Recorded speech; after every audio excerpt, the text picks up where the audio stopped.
good. Welcome to the Five Strong. This is Everything's Blurred. I am Tommy V, coming to you via way of Brion on the Zoom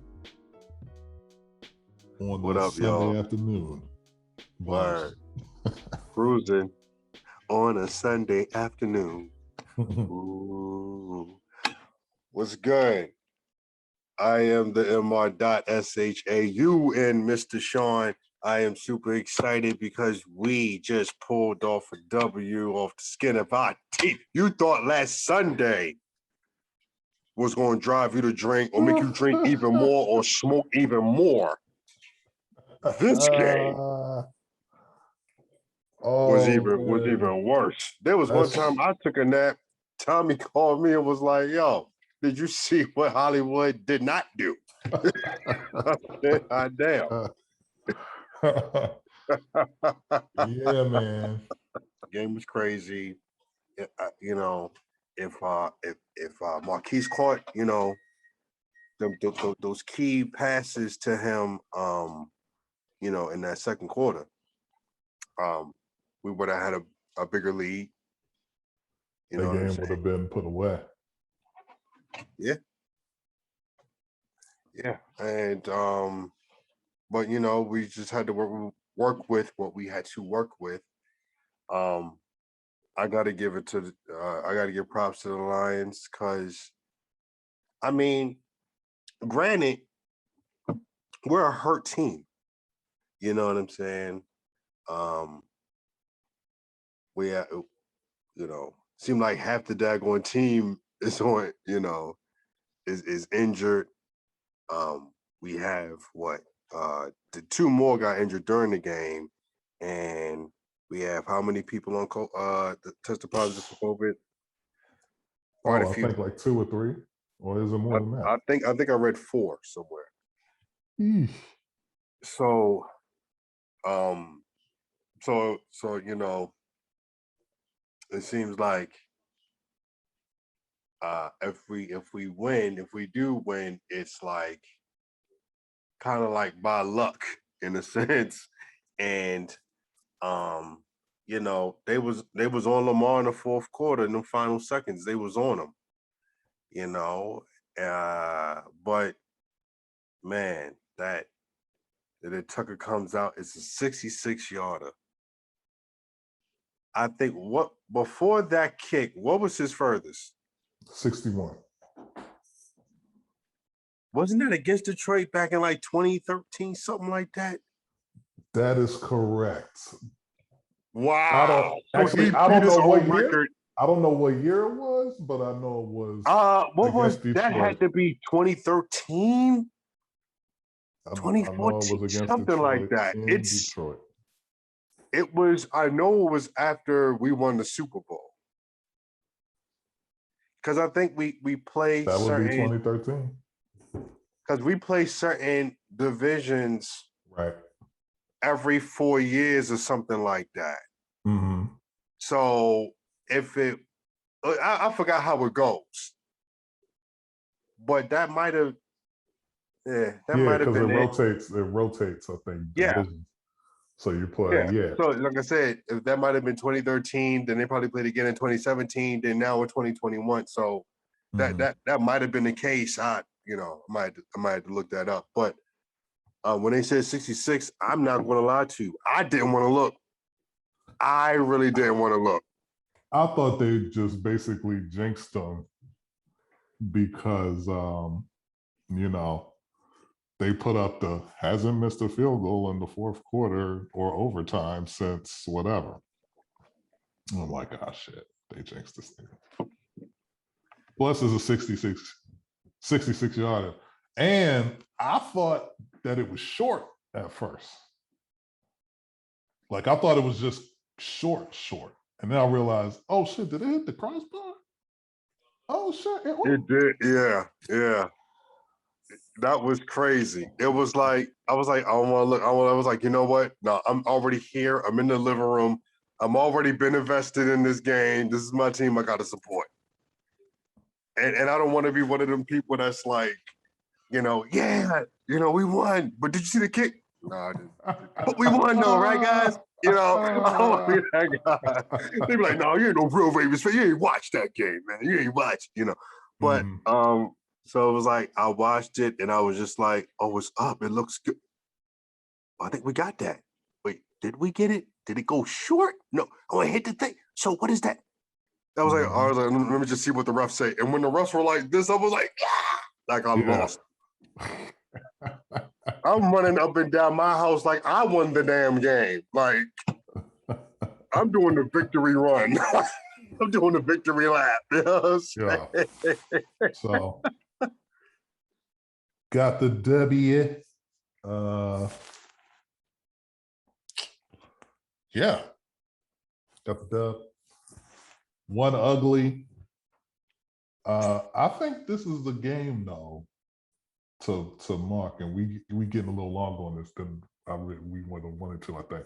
But I think this is going to be a game though to mark where we could say Lamar started that transition to being that QB that can stand in the pocket and throw the football.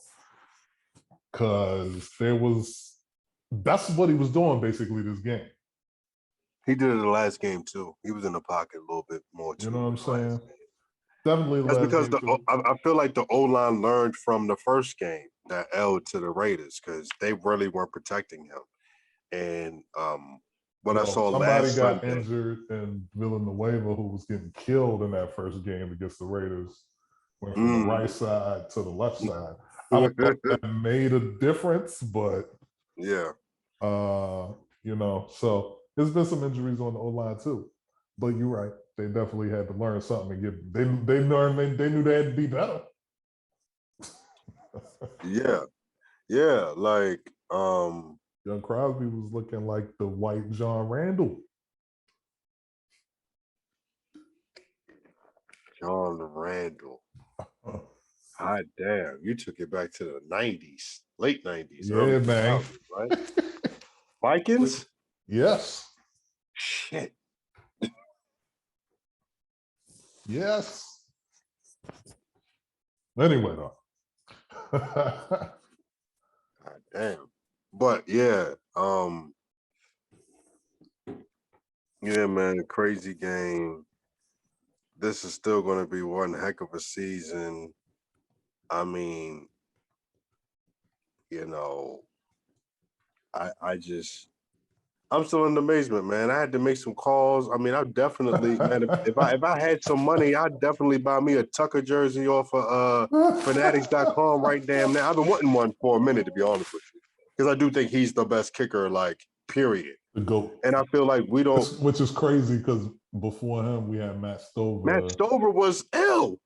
No doubt. It was one point in time, he was the MVP of the damn team. he was the offense. He was the offense for years. He really was, bro. Like, because we had either young, mediocre quarterbacks or like quarterbacks that were great at one point in time, but they were past their prime. Mm-hmm. And we was getting the RIP to Steve McNair. He made out all right with us, but we had Cunningham past his time. We had Cordell Stewart past his time. Vinny Testaverde way past his time. Like, you know what I'm saying? Yeah. So, you know, for us to get the guys to see, like, even when you saw Flacco for his first few years, yeah, you know, here, he was good. He was a heck of a lot better than Bowler when he was here, you know. But then you kind of ease in Lamar, and then you bring Lamar in, and it's like, yo, we finally got a top quarterback. Like, it felt like we would never get that. You know what I'm saying? Because we've always been a team that was known for our defense. We were crazy running game, you know.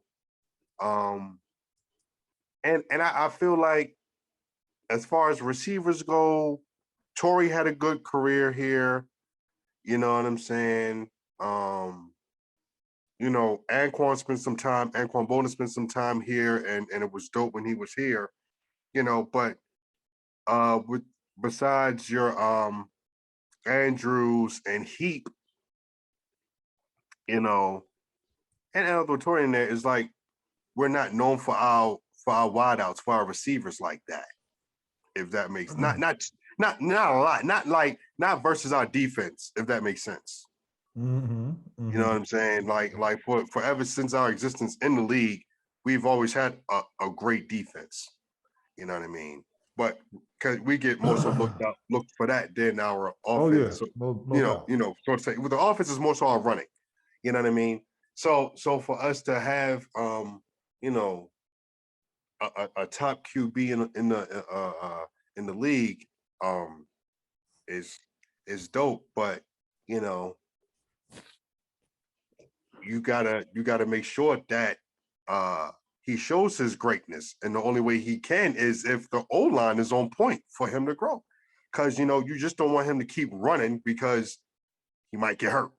You know what I'm saying? Exactly. But it's like if he needs to do that, let him do that. But for now, it's like, I do like him to stay in the pocket, so it shows that he has grown as a quarterback. You know what I'm saying? So, and then so it's just but I think it looks even like today for me. It looked more like he wanted to stay in the pocket and felt more comfortable just navigating the pocket. And then it was like, all right, fuck it, let me run and let me just take this quick 30 yards without all the highlight that you got to do to get it. You know what I mean? It was just like, let me just go straight. He's playing smarter, not harder, in other words. No doubt. And the offensive line was pretty good. Yeah. Pretty good. Yeah. No. It's all good. Hey, man, a win is a win. I can't complain. You can't get mad off of our situation if we do win. So it's like, facts. I don't look at it as luck either. Like you said, considering everything, I look at it as like props to John Harbaugh. I think him and Mike Tomlin is the most underrated coaches in the NFL. And no, Tomlin is known, man. Tomlin is going to be in that Hall of Fame, bro. Come on. Tomlin is known, but they know what time it is when it comes to Tomlin. I think it's kind of I think it's died down now because other teams are kind of like catching up. And it seems like the Steelers is getting a little older a bit. And you also gotta factor like the Patriots ain't the top team in the AFC anymore. So now it's Kansas City. You know what I'm saying? So now, but you got different. Today, I think. Excuse me? Who might have taken an L today, I think. Oh, Pittsburgh, right? Kansas City. Kansas City? Oh, word? Another one? Back to back? They might have. I need to check the updated scores. To LA, right? To the Chargers, to the Chargers, yeah. Sandy. So it's like so now you see the league kind of like changing a bit because you got different teams that's trying to fight for that spot. Like I said, KC is the top dog right now, but you got us, you got Cleveland, you got Buffalo. You know what I'm saying? You got you got a couple teams. You got a few teams, man. That's really fighting for that spot. So again, it's only week 3, still early. We gotta see how this plays out. Overall, and didn't they add an extra? They added an extra game, didn't they? Like in the what did I read? I read something where towards the end of the season, there's a game on Monday night now, like on that last week or something like that. I forgot how they worded. Yeah. Because usually, I think they end the regular season on a Sunday. Because I think they start playing Saturday games. Yeah, they start playing Saturday games like it's like the last month. Right. Or the last 2 weeks or something. It's yeah. But it's like mid-December they do the Saturday. Yeah. Exactly. They're gonna end it on a Monday night. Okay. And that's interesting, to do that. Because you're giving them an extra day, an extra chance to kind of see who can, squeeze in that who wild can card. maneuver, squeeze in. Yeah. Yeah. So that makes it even more interesting. So in a way, that's kind of like their what you call it? What's the NBA doing? They little play in. Yes. Sort of in a sense, Yes. you know. Yes. Yeah. You know. So yeah, man, that's cool. So who do we have next week? We have the Denver Broncos next week on the schedule. How they looking? They I are don't even know who's over there, bro. They're currently undefeated. Oh. And they're playing the Jets today, right now. I feel so sorry for the Jets, man. They haven't been a good team in years, man. Broncos up 10-0. So, you know, damn. So we on the road this week. We on the road next week. We on the road. Oh wait, no, I'm looking at next week we are on the road. It's at Denver. My gosh. Damn, that might not have been a bad game to try to hit.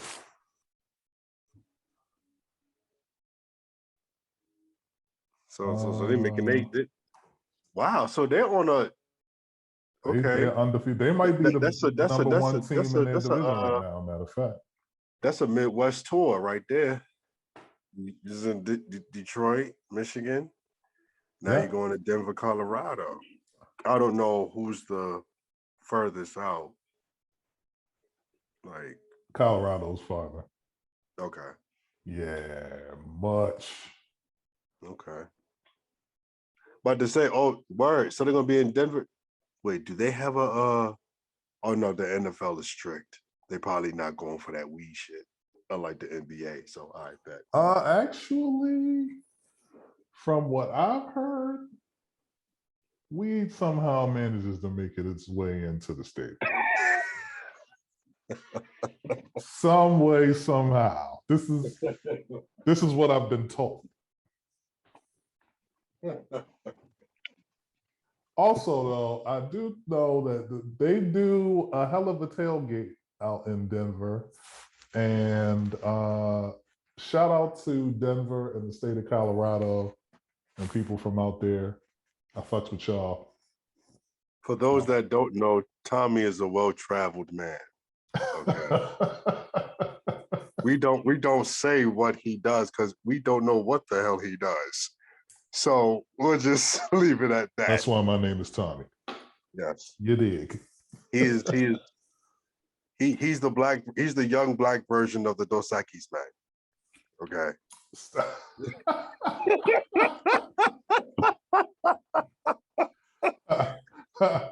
I wish.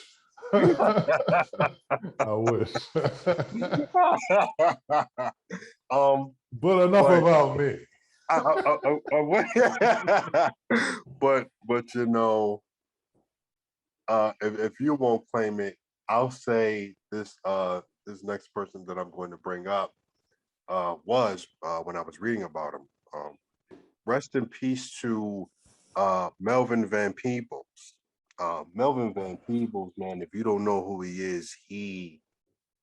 is an icon. He is a legend. He man, godfather of black filmmaking, black exploitations, the black exploitation genre of films, and he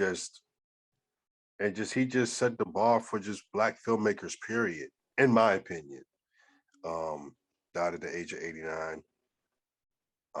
We all know his son, Mario Van Peebles, who continues on his legacy. And I mean, reading about this man, bro, he has done great things. I mean, graduated college at the age of 20.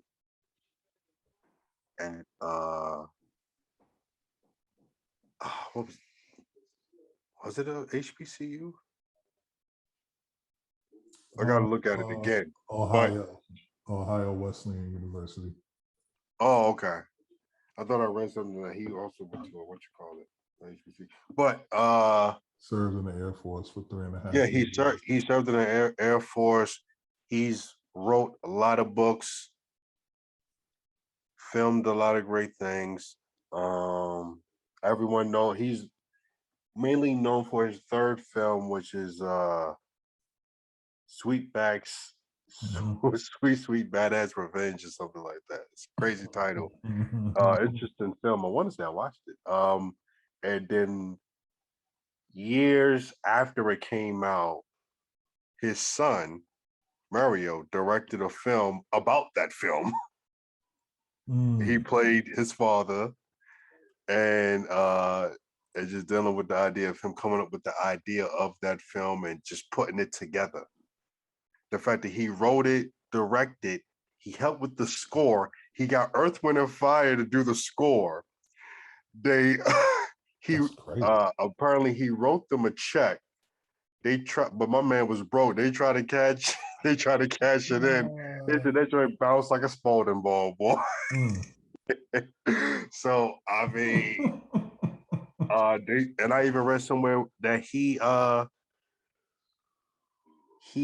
1 year he lived off of making $600 a year, and he said the key to that was he was real tight with women that had money, that were rich. He was like, I had to. I was like, yo, this is player stuff right there, bro. So I mean, just reading about it, I was like, yo, this is. I was like, does he have a memoir out? I want to read about this man's life. This is crazy. And we don't know about this. You know what I'm saying? We don't know about his legacy like that. So, man, director, producer, writer, and composer on several things, including Sweetback's Badass Song, going back to the late 50s.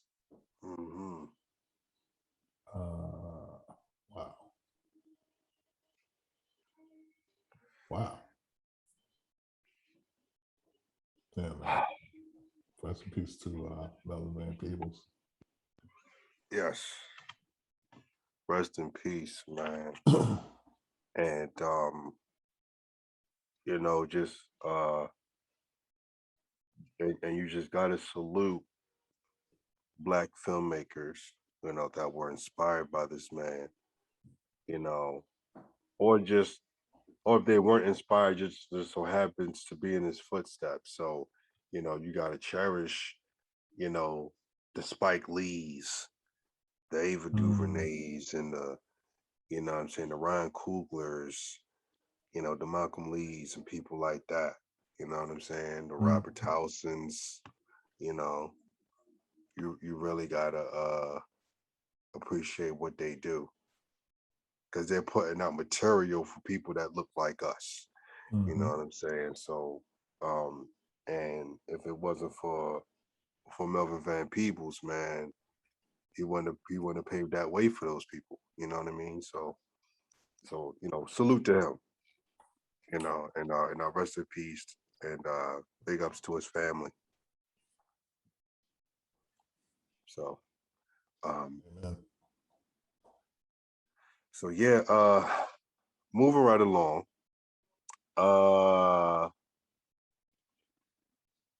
Man, it's so crazy because we I know we didn't pod last week, but it's so much to kind of like, there was some stuff that happened within the past week or two that I kind of wanted to talk about, and there were just times where stuff was happening. I'm like, man, I can't wait to pod about it. But then stuff happens, and it's like, okay, so get the hell and wait. We're talking about Karen, conflicted. So what I'm talking about is VERZUZ.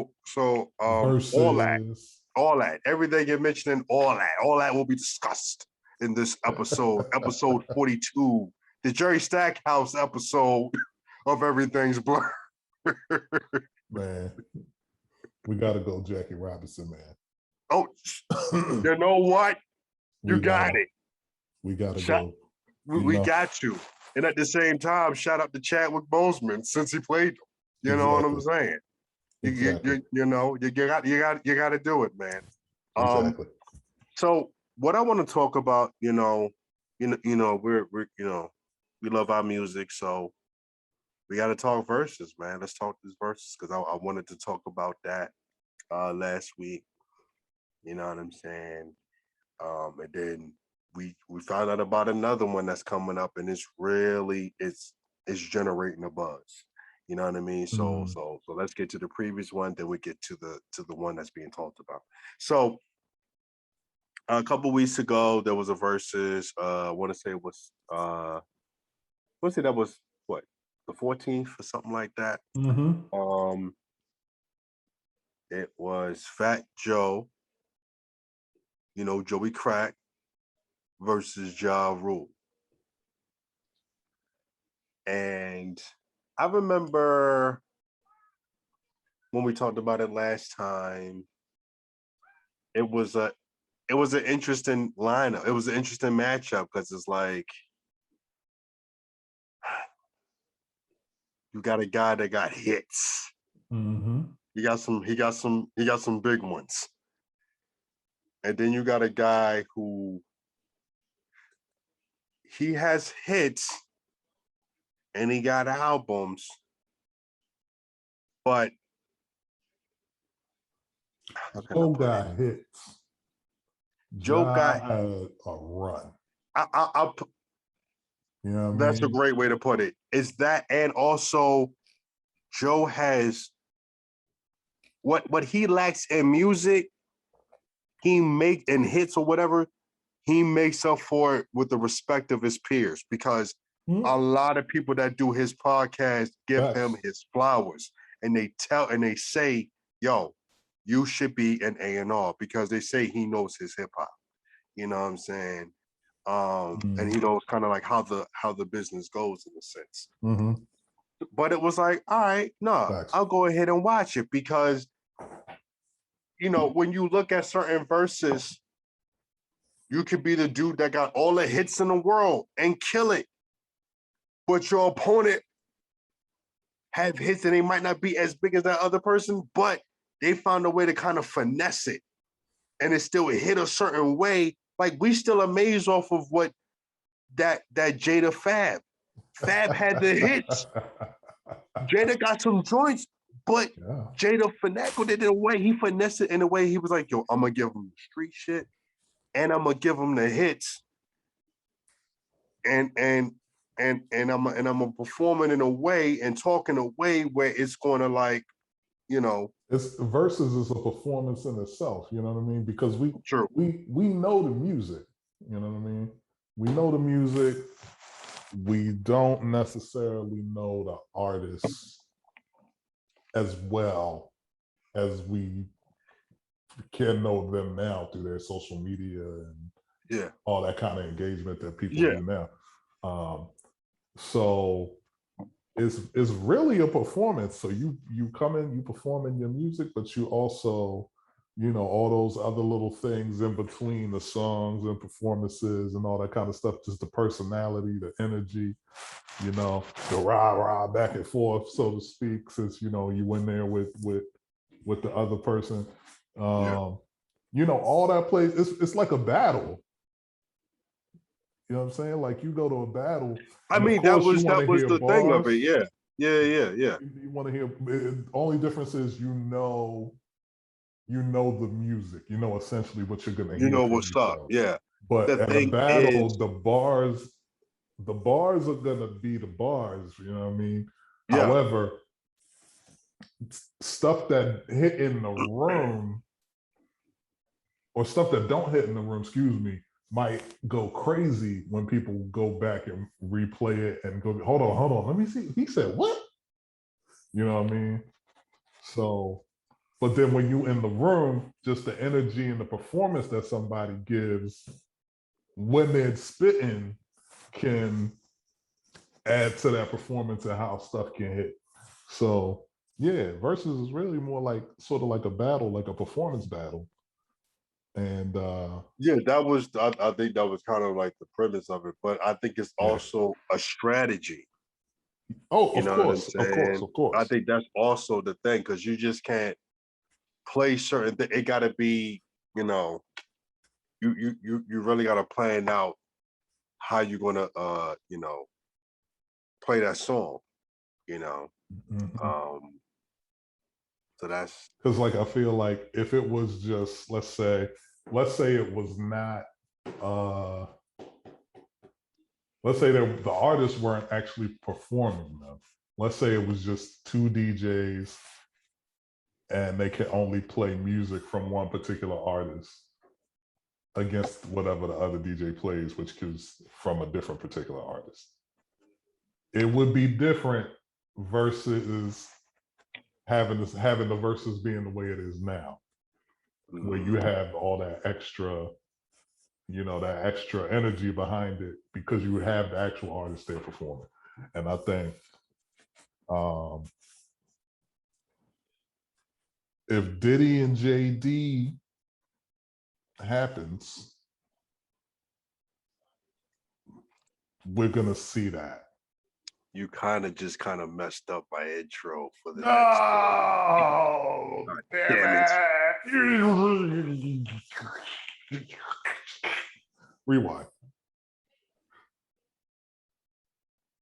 I'm sorry, did I break your concentration? God damn it. No, it's all good. No, it's all good. No, go ahead, man. Go ahead, man. I'm sorry. No. Now the thing is,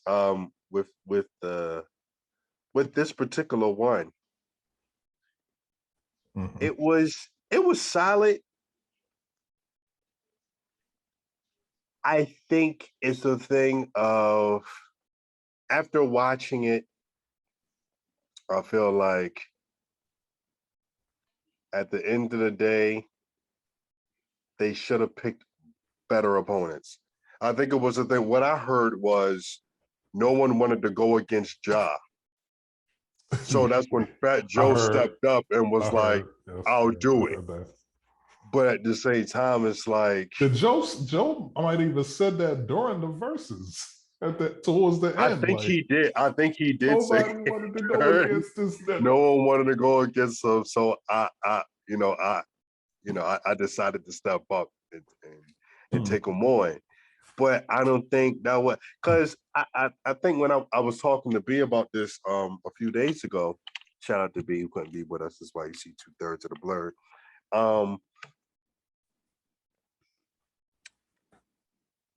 And somebody said it, and I was like, that would have been better. There was like, now if Nelly would have went against Ja, it might have made more sense.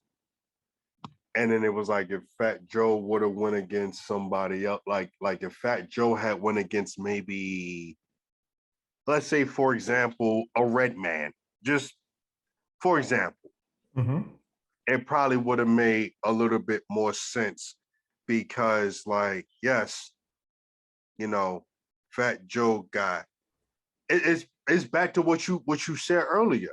He got hits, but he don't have a run. You don't have a run. Ja had Ja had a run. As annoying as it was to me personally, he had a run. Like, one of them Ja songs takes me back vividly to one of the first times that I was partying down at the Paradox. Shout out to the Docks. RIP to the Docks. You know what I mean? And that joint, that Vita joint, when Vita came out, that was the joint. That was popping back then, man. What would I be without you? That takes me vividly back to the Docks. What would I be without my baby? Like, yeah, man. And you know what? Ja came through. Ja came through and performed in Baltimore. I want to say like 2 years ago, maybe. I kind of remember that. And yeah, I was kind of like, yo, I'm not going to this show, dog. But now I'm kind of like, damn, you know what? Ja did have a run, man. Ja had some hits. Kind of played them out when 50 came up, and started clowning him and going at him and whatnot. But yeah, Ja had some hits. Ja had some good music, man. And he can do the bars thing too. So he kind of did like, how Pitbull was a rapper, and then he started doing what he do now. Switched up. Ja's like the black version of that, except he did. I don't think he went all the way Pitbull did. You know what I'm saying? But he did dance. He danced in that lane, though. You know what I mean? Yeah. He skipped through that lane for a little bit. It's right. It's one of those things where, when it comes to the music business, it's more so about the business and not so far much about the music. So in that sense, if a certain thing works and it hits, it's like, keep going. That's just like with certain movies, you would expect them to hit, but then they hit. So now the company is like, we want that sequel. Here goes some more money. You make that sequel. Hey, Taken was great. We want part 2. But we really didn't need a part 2 of that. Nor 3. You didn't rock with Taken? Nor series. Fire. Oh, no. The first one was a classic. Oh, okay. But we didn't need them last 2. We could have just went, because in the third one, they took his ass. And he had to rely on the daughter. But my man is giving her instructions like, they're going to take me and I'm just going to leave. My man is blindfolded. The third one should have just been called Took. Right. Make a U-turn. They stopped at McDonald's to get something to eat. Hey, dog, give me a 4-piece nugget and a sweet tea. No, this is, you know what I mean? Like, you know what I mean? Like they went to Walmart real quick to get something to eat. To get some juice or something. They went to like, all right, nigga, like, come on. You know what I'm saying? So and then the second one I thought was dumb because it was like the dudes that he stopped with the sex trafficking, they got mad and wanted revenge. I thought that was so dumb. Like, no, nigga, you ain't got, first of all, you shouldn't be doing this shit. So why you mad? Come the fuck on. Anyway, sorry. I went on a rant. I'm sorry. Let me behave myself. So, but what I'm trying to say is, Ja came out and he was, I'm not gonna lie. When he came out with It's Murder, I lost it. Cause I remember when that came out. And I remember they had the double XL cover, but the front of it was Jay-Z, X, and Ja Rule. Mm-hmm. And then when you turn the page, or I think when you turn the book over, it was them up front. It was them, in the front. They had on all black, right? But then when you turn the page, there was the back, and it showed they was holding weapons behind their back or whatever. And I was like, this is crazy. You know what I'm saying? Like I remember that. So it took me back to that time, and I remember bumping Vinny Vetti Vici my junior year of high school. You know what I'm saying? And so that's why it's so crazy, right? Because you had the Vinny Vetti Vici. You probably got introduced to Ja or some other, like maybe mixtapes or something like that too. How did I get introduced to? I got introduced to Ja to can I get a fuck you to the that joint? Okay, that's how I got introduced to him. Mm-hmm. You know what I'm saying? But before for him to go from he was on a Hard Knock Life tour as well. Oh, and he came out and performed there. And I remember he was in the documentary for that too, the backstage joint. Mm-hmm. You feel me? Yeah. And yeah, that's how I, got familiar with it. But I do remember before he took off as a solo act and was signed to Murder Inc., he was in a group. Forgot the name of the group, but I remember a little bit of watching the video. I remember being him in the video rapping when he was younger.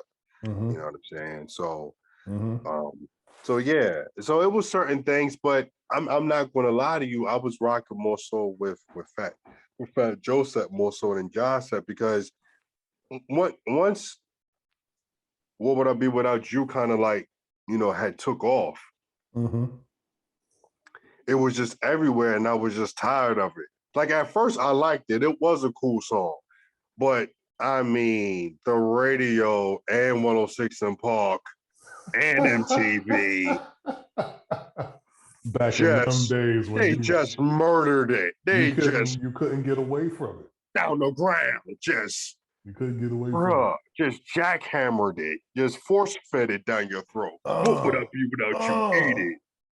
Take that, Nick. And you just, I don't want no more. Now stop. You know. So yeah. So I really wasn't big on it. But when Lil Mo came out, it was like dope. And then Vita, I haven't seen in years. So it was cool to see her and to see how like you could tell that girl is in shape. God damn. And then, you know, he brought out Ashanti. And when she came out and just stood, front and center. And Jadakiss got to be like the two biggest winners of VERZUZ. Because I gotta watch that Ashanti one again. No, you don't. No, you don't.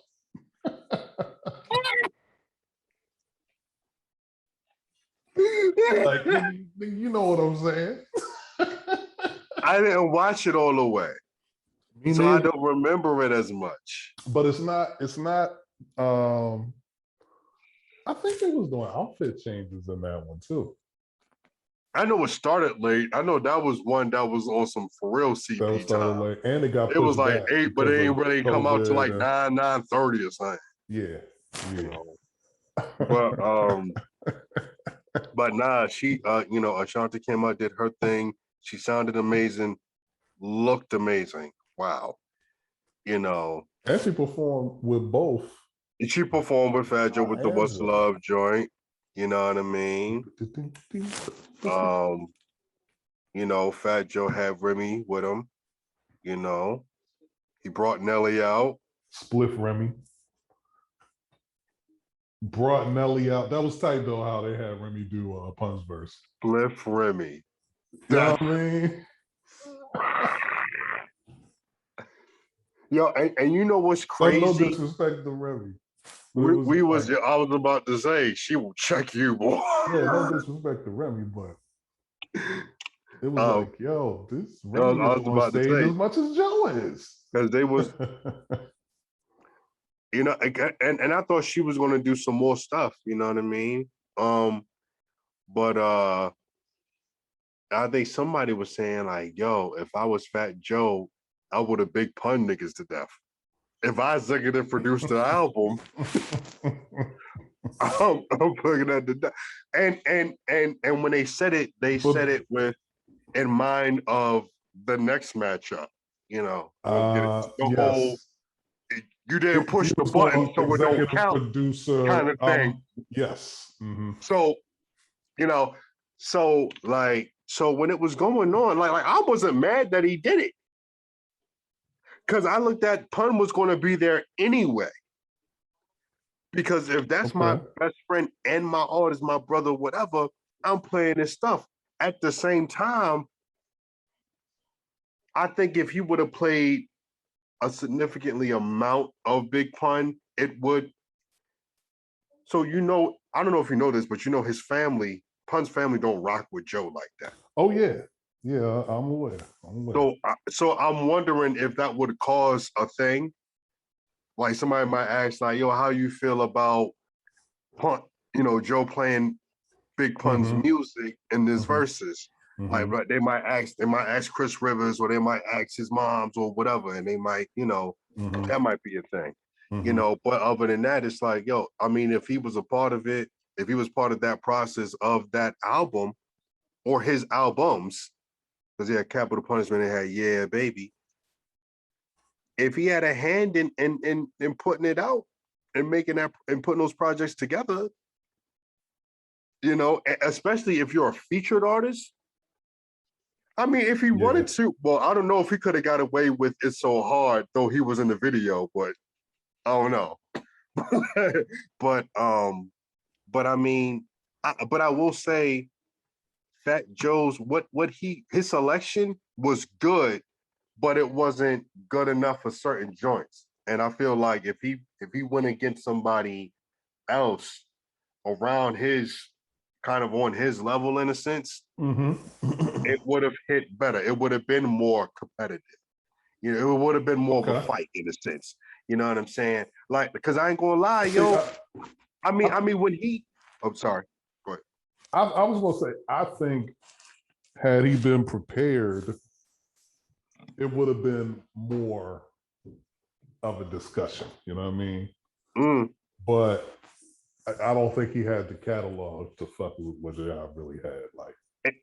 And I would also say another thing. And he could have had a couple. He could have brought out a couple more people if he wanted to. Somebody was like, "Yo, Tony Sunshine was there, but he didn't sing." He got a couple joints because Tony Sunshine is part of Terror Squad. Well, I didn't know if him and Tony Sunshine had any beef or whatever either. You know what I mean? But I guess he cool. They cool. I don't know. I would have thought that he would have had Tony Sunshine do something. I don't know. And then it's like, yo, I remember listening to, like, one week I was on a KRS-One kick, and I listened to a KRS-One album, and I think on at least more than one track, Fat Joe was on there. And I'm like, yo, if he wanted to, he could have brought out KRS. If he would, I mean, that probably would have not been the crowd, but this is New York City. You're at the Garden still. So it's a thing of like, yo, this is the birthplace of hip hop. They should and he's from the Bronx. And if the Bronx is in the building, the Bronx got to show love to the OG. So if he would have brought out KRS-One and KRS would have did Bridges Over, or if he would have, because Ja Rule is from Queens, you could have did the Bridges Over if you wanted to. You could have did he could have did some joints, man. He could have did Step Into a World, something. You know what I'm saying? He got a joint with Ty Dolla $ign and Remy. Fat Joe does, not KRS-One. That would be weird as hell if KRS had a song with Ty Dolla $ign. I would not expect that. But I could not see that work. Yo, wow. No diss, but that would be crazy. That would be so. But man, Ty Dolla $ign featuring KRS-One. But yeah, it's like it was certain joints that Fat Joe was playing that I rock. Like, I loved how he brought in his Who Shot Ya joint. He was like, "Look, yo, let me ask you a question, John. Let me ask you a question. Yo, who the fuck you think you talk?" I lost it when he did that. Because I remember that video and watching it, and I remember when his verse came, when that verse came on, and I thought that was one of the dopest like intro lines to a verse. And the song is called Who Shot Ya? So it's already aggressive, and you already got bar heavy spitters. Yep. You got Prodigy, rest in peace. You got Keith Murray on there. A couple other niggas. Foxy Brown is on there. That's how I knew about Foxy, was that track right there. So then you got Fat Joe that's come on. No, who the fuck you think you're talking to? You know what I'm saying? Big Pun in the background with a beater on, black and white. You know what I'm saying? Like I remember that shit.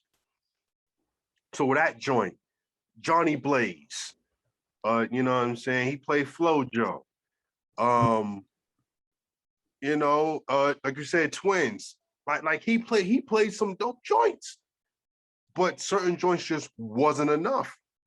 I would have loved for him to bring out Jeezy to do the "We Came in This Bitch Tonight" the murder like that slap when it came out, because it had the Soul to Soul sample in that joint. You don't remember that joint? We can't. Jeezy and Joe. Yes. Yes. He should have played that. You know what I'm saying? That would have slapped. So yeah, he definitely should have played that. Yeah. So was he on was he on because I remember Fresh Montana had a remix for the Wanna Be a Baller shot called. Was he on a remix of that? I don't recall. Okay. I don't know if I heard that song before. Actually, I didn't know anybody had done anything with that. Wanna be a baller? Baller shot call. Baller. No, it took the beat to it took the beat of that Lords of the Underground with that.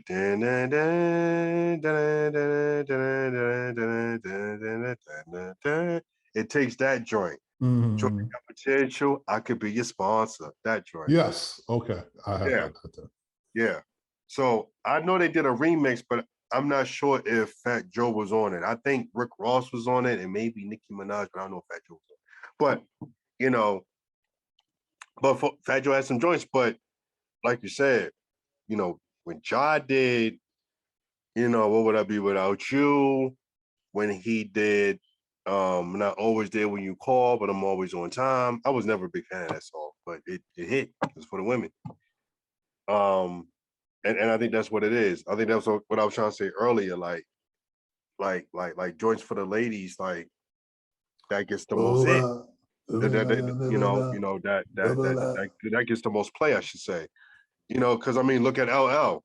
That's how he been eating when it comes to his Speaking of music. LL, we didn't mention this before, but he's rumored to be working on a new album, executive produced by none other than the abstract Mr. Kamal Fareed, also known as Q-Tip. Q-Tip. Now that's going to be crazy. That's big Queens energy right there. Big Linda Boulevard energy right there. You know what I'm saying? Mm-hmm. I'll check it out. Because LL can Co-produced still rap and by can still Stephen A. perform. Smith. No, I'm kidding with that. Stephen A. what? Said co-produced by Stephen A. Smith to add some more Queen's energy. Yes, that is big Queens energy. Yes.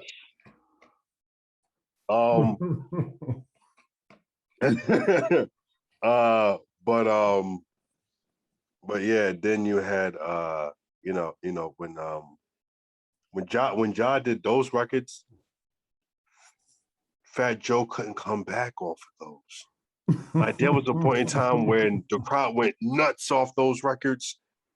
It was Fat Joe turn. The beat will come on, and I was rocking with the song, but you didn't hear that same feedback from the crowd. And Ja Rule said something too, like, "Does anybody know that shit?"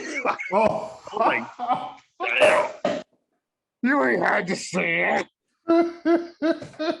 Oh, like yo, when he said something like along the lines of that, I was like Booker T. I was like, tell me he did not just say that.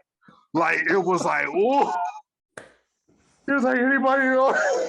Like, don't nobody know that song? Fuck out of here, like sing along if you know it. Exactly what he said. Oh man. My man was like, Jerome, if you know the song, sing along. Don't you know? Man, like, Don't you know no man, I mean, good? it was cool. There was a little bit of controversy afterwards. Something with Lil Mo and Vita, I want to say, or Shanti, I one of think the other. it was like something of a, it was like somebody violated as far as like their comments about their appearance, I believe. Something like that. Yeah. You know what I Yeah, I mean? forgot what it They was. And overdid it. then I think because it was like Fat Joe said something about the two women, but they felt the way about it. And Fat Joe, he reached out to both. Yeah. And then he reached out to them, apologized to them, then he apologized again on social media. And then they came back and said some stuff. And Remy Ma had to clarify to those women, like, no, don't do that. Fat Joe didn't know about certain things.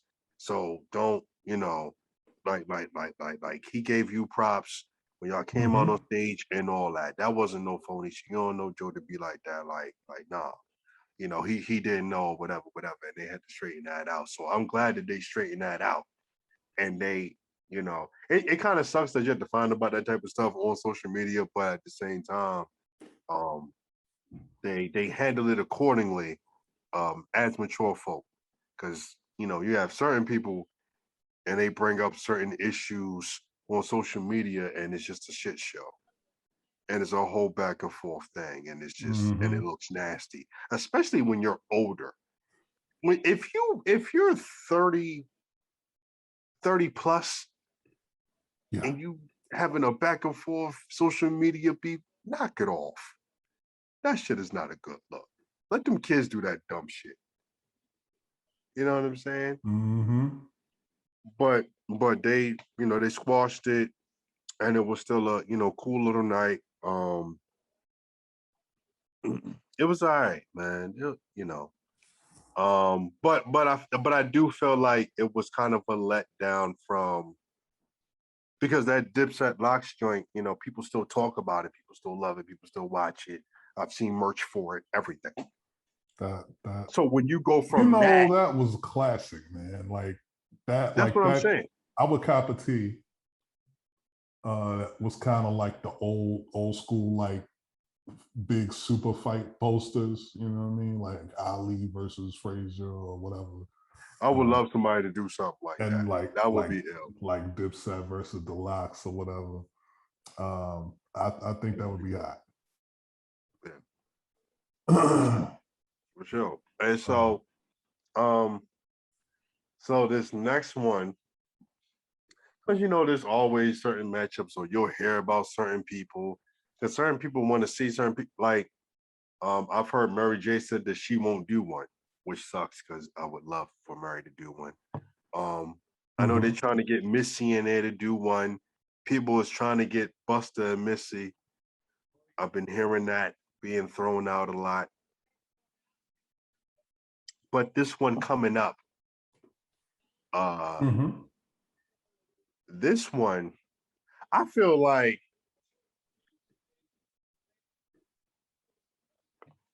with these two people, because this is the second season of the VERZUZ or whatever they call it, right? I feel like this should be a finale situation because of these two brothers' catalogs. You know what I'm saying?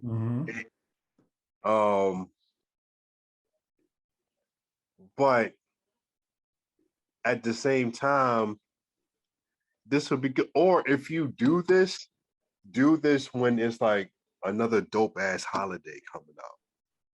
Oh, another dope, like a holiday weekend or whatever. It's going to be a Thanksgiving versus. This would have been great for that. Be a Thanksgiving versus.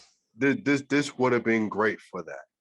You know what I'm saying? Because these brothers been around for the past 30 years or so. You know what I'm saying? And have literally grown in the business. True. So it's just like, Dad, you just gonna, hit us with this on just a regular ass day? This is crazy. So what I'm talking about, if you don't know, is the next verses that they're trying to set up is Diddy or Love or just Sean Combs versus people been saying JD. I call him Jermaine Dupri because to me JD is Jay Dilla. You know what I'm saying? And there was always a back and forth with that. Whereas certain people, when they heard JD, they heard, Jermaine Dupri. And then JD, Slum Village, Jay Dilla. You've heard Dilla, and then it was just Jay Dilla, or just Dilla. Anyway, but yes, the next matchup seemed like it is P. Diddy versus Jermaine Dupri, Bad Boy versus So Def. If you grew up in the 90s, 2000s, you know what joints came out of these two houses. You know the artists that came out of these houses. The impact that it had. You know what I'm saying? I remember kids, even I was one of them. I wore my pants backwards. I had the shirt on backwards. I was crisscross. I was making a jump, you know. You know what I'm saying? Funkify. I liked Funkify. That was my shit. You know what I'm saying? I'm gonna give it to you with all the different people in that joint. That joint slide. There was a dope bit. Come on. You know what I'm saying? You know what? In hindsight, that I'm gonna give it to you, baby. I'm gonna give it to you, video. Excuse me. Is the only other video from that era that might have rivaled the Biggie. One more chance. One more chance. Because I had a lot of people in that too. Yeah. You know what I mean? In hindsight, looking back, I think the Biggie video was better. I think it was just a better quality video. Mm-hmm. But in terms of just like the people that was there and involved and just kicking it and whatever, that is probably the only other joint that could even be mentioned in the same sentence as it. You know what I mean? Maybe? No? Yeah. No, you're right.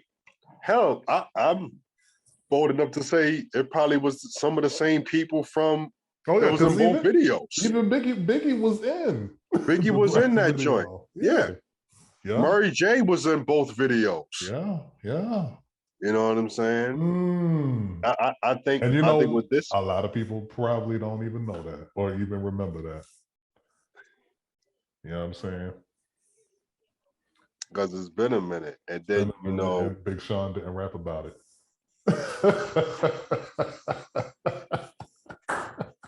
Actually, he said he wrote the crib Big had and the Juicy vid. So it's Juicy, not the One More Chance. Okay. Now I get it. Yeah, I know. I'm with you. I'm with you now. Yeah. And then you know, we know what comes out of the house of Diddy. And you know, when you hear the matchup, I mean, so many songs just come to mind. You know, so many acts come to mind. But you know, I've watched a couple of podcasts, other podcasts, and they mention different songs. There is one song in particular that the other podcast that I listened to mentioned and was like, this song is going to be a point.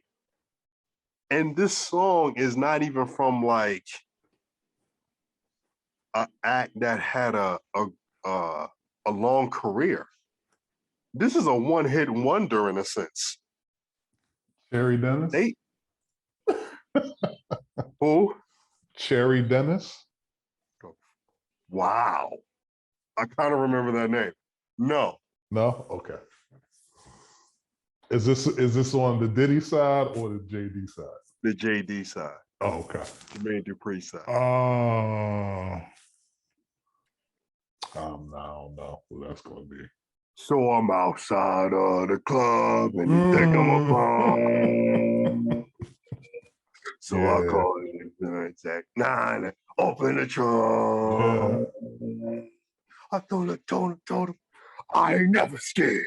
I was like, yo. I didn't realize that. Yeah. Right. When that hit,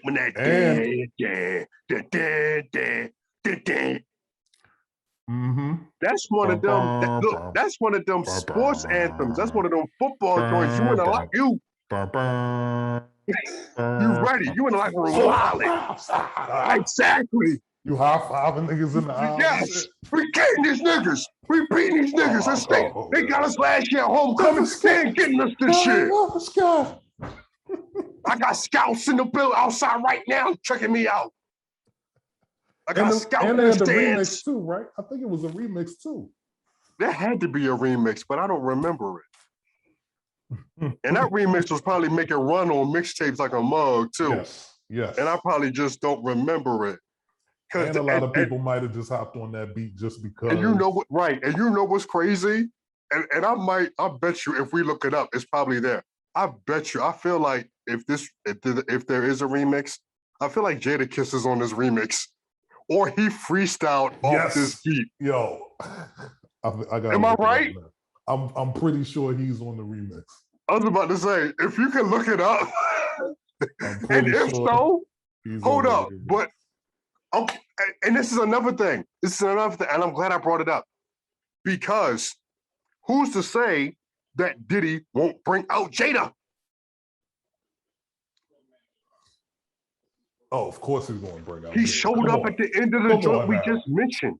Come on now, of course he's going to. Because they both did New York, and who comes out? Friggin' Jada. Of course he's going to bring out. You have to bring out. So now this solidifies it even more that Jada is Mr. VERZUZ. He could just Jada JD to death. For real. No, but this is what I'm saying. I feel like Jada, it just needs to have his name attached to VERZUZ now.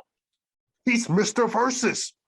He has a stake in this. Like, if he shows up at this joint and performs his butt off, because he might be there for a few joints.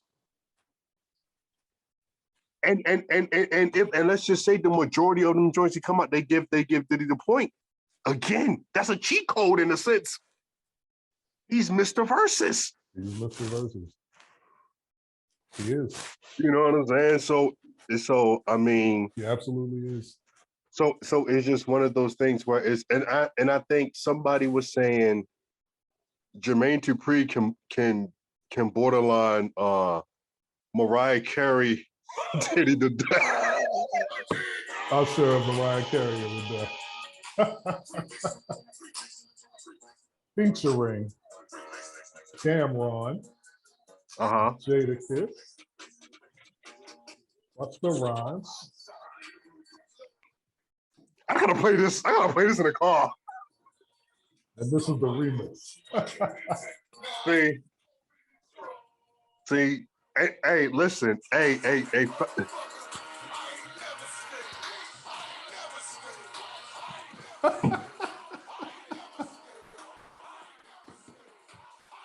Hey, real quick, Tommy.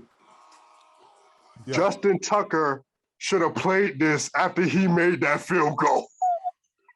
You know what? What if he did? What if he was like, I ain't scared of how long it is? You should have stopped everybody from like swamping them real quick and then pulled the cell phone out and just hit play. And then everybody else comes and Russell like, Cause I could just picture like a bunch of dudes just jumping around him. He's like in the middle of a circle. Exactly. He's just swag surfing with his horn, just around him, and he's just doing the Dougie or some shit. Like you saw. I heard that joint recently. I threw that in the chat with the swag. I ain't never scared. He bring Harlem like, come here, coach. Come on, turn up with us, coach. Hey, you know what, man? They need to bring Justin Tucker out on the VERZUZ. What? But hear me out. They only bring them out when it's like one of them real close, like real hard to decide verses, and it's down to the last song, and they pull out that last song, and it's a banger, and that's like the one that solidifies the win. That's when they bring Justin Tucker out.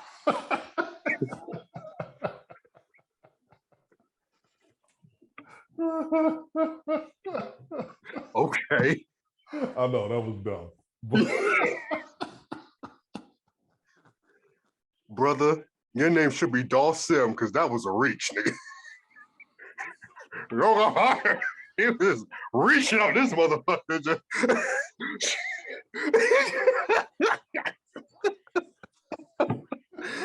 Damn.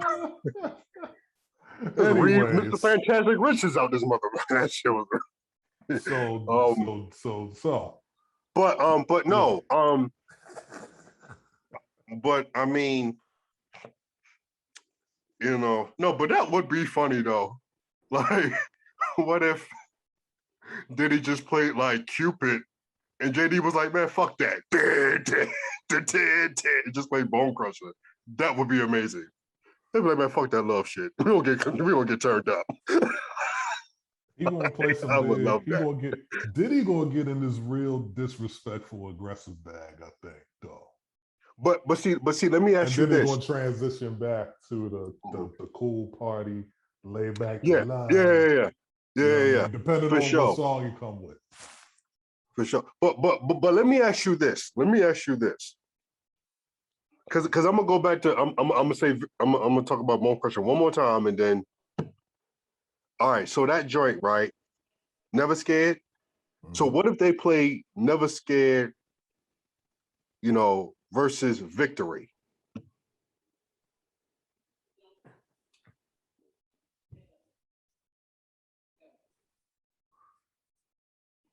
It depends on what order.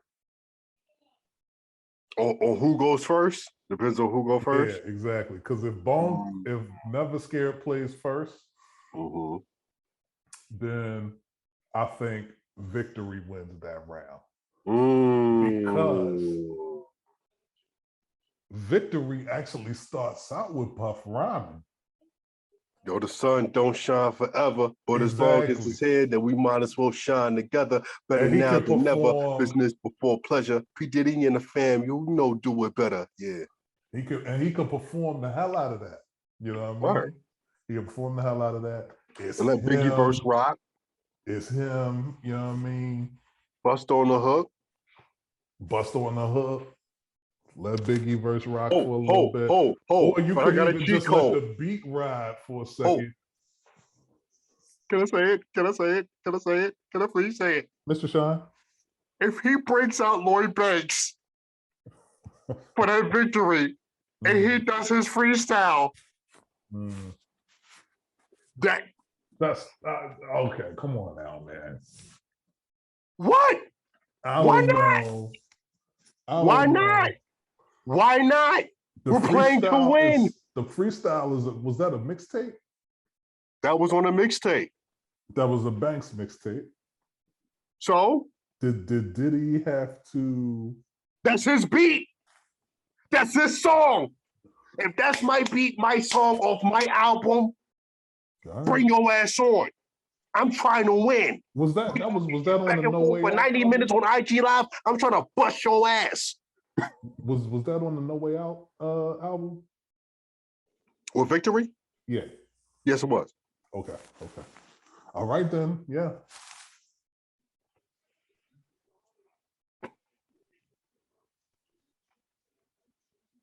And that's another thing. How about they just say no rules? Like, if anybody got on your beat and killed it, anybody. What is that called? So we're just gonna do no DQ? We doing some ECW shit?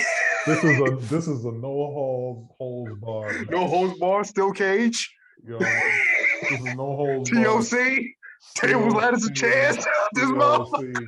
That's what this shit is, right? Because that's what we need to make it.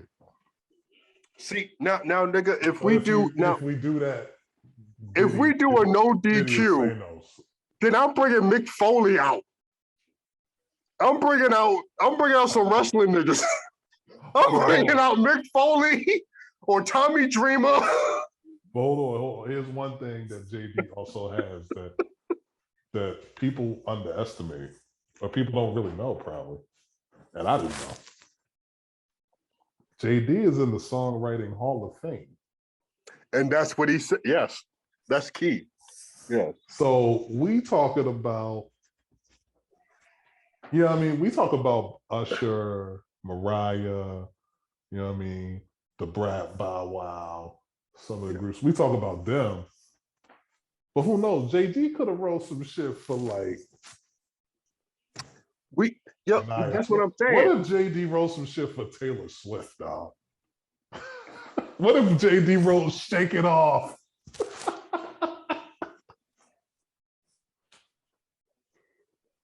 Come on, man. This has been another episode of Everything's Blurred. I am Mr. Sean. Shout out to the Virgo. Shout out to the Ravens. I think we're in Libra season right now, actually. Shout out to the Libras. Y'all have a good fucking night. I like that. I like that. Let's end it on that note. Real talk.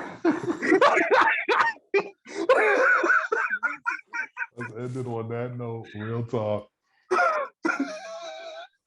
What if he did know?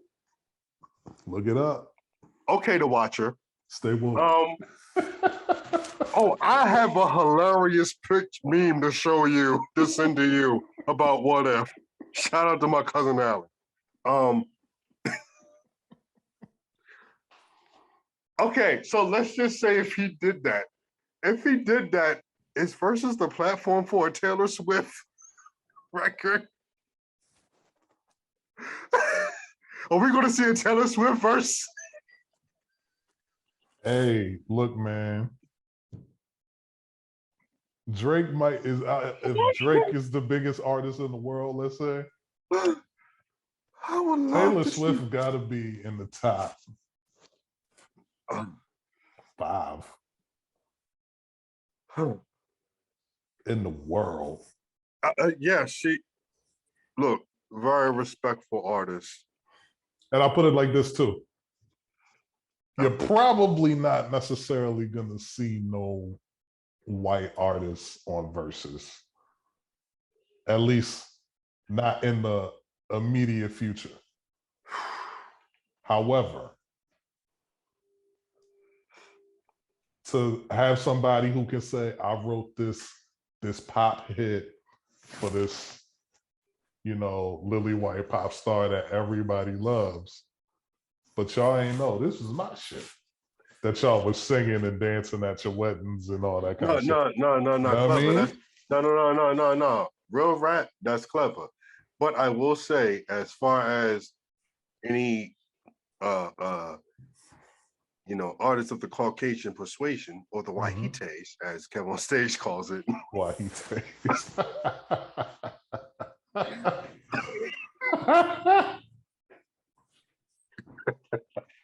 That's funny. Oh,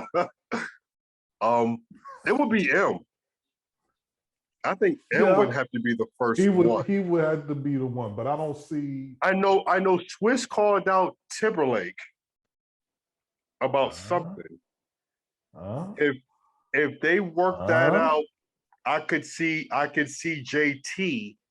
I don't know who his opponent would be. I'll say Usher. Maybe Usher.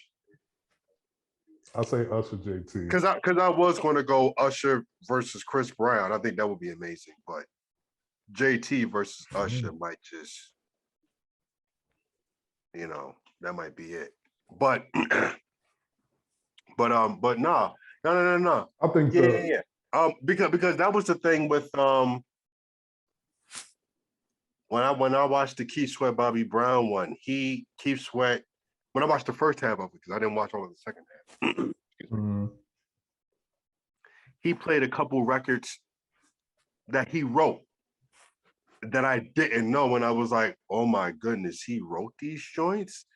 And he had every right to. He wrote it, he got paid for it, So like you said, if JD's in the Songwriter Hall of Fame, he got joints that he could just, and I mean, that's dope. At the same time, it's like, again, it all depends on where you place those records. You know what I'm saying? It's all a strategy thing, because it don't mean some Beyonce shit. It could be that, some TLC, whatever. Yeah, true. You know what I'm saying? Like you said, when you place those records, and you mean in the flow of the verses. Oh, yes. Right. Yeah. Because you just can't play whatever. Like, it gotta make sense. Right. You know what I'm saying? And somebody was trying to say like All About the Benjamins could lose to a track, and it hasn't lost yet. That record hasn't lost yet. So I'm trying to see, can it lose to a record, certain record? Because there was one podcast I was watching. They mentioned how a certain DJ kind of curated like this DJ did like a fantasy verses for this. That's why she did like a fantasy playlist for this Diddy Jermaine Dupri verses.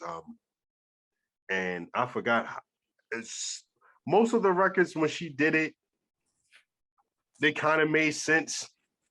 And certain stuff I was like, I don't know. I wish I had listened to it some more, wrote it down, so I told you the exact matchups that she had. My bad on that.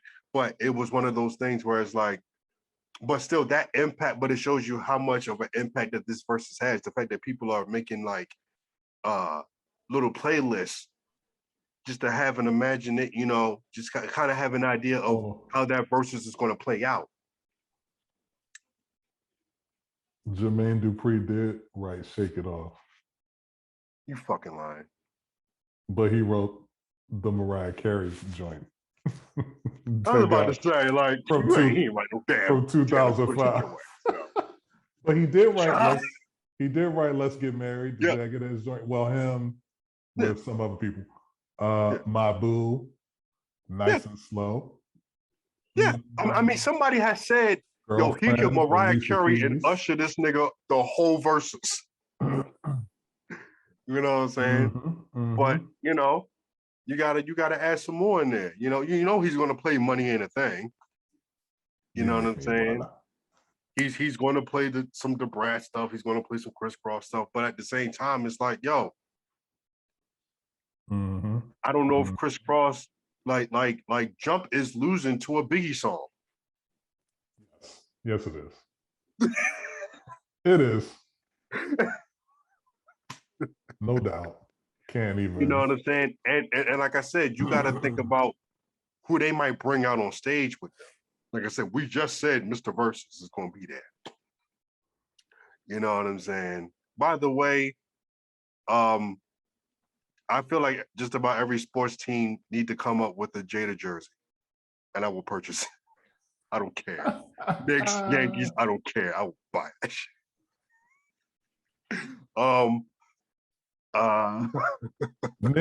Knicks, I'd buy. Yeah. Yankees, nah, I can't do it, son. I don't keep up with baseball like that, so it don't matter to me. I don't as much anymore, but yeah.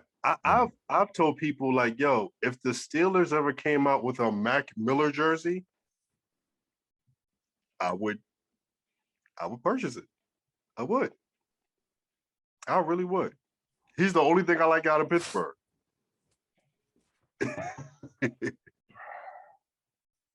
Well, thank you guys for tuning in to episode 42 of VERZUZ. I don't care.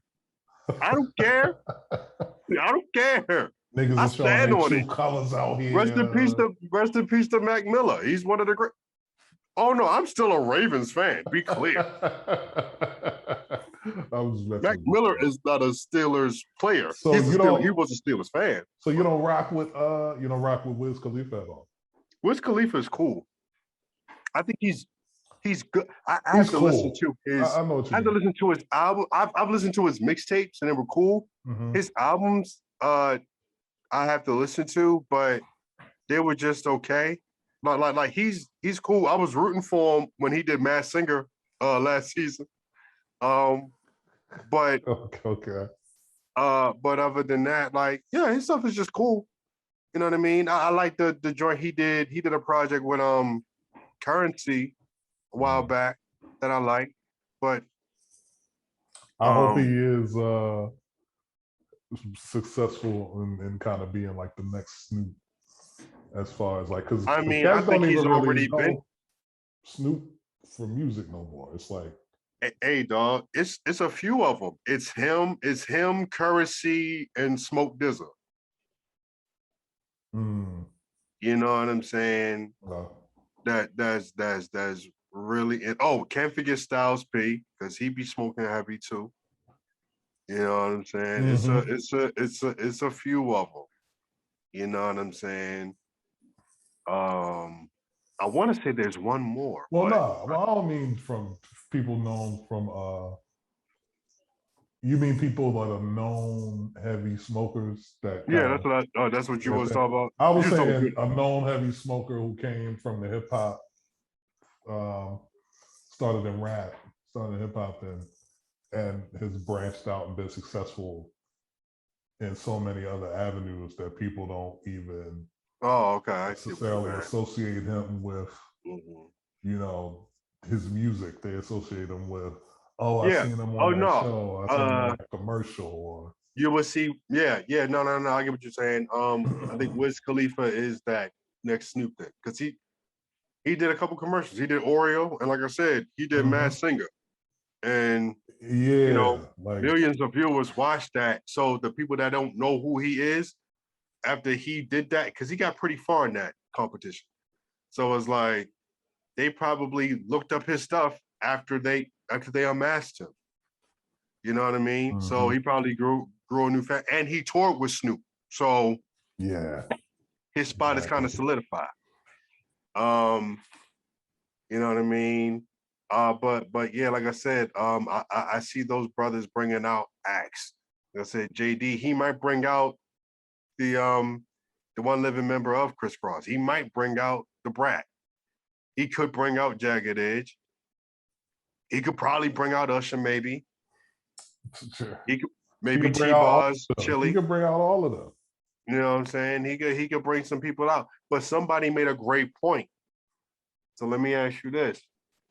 Hmm. Where is this versus taking place?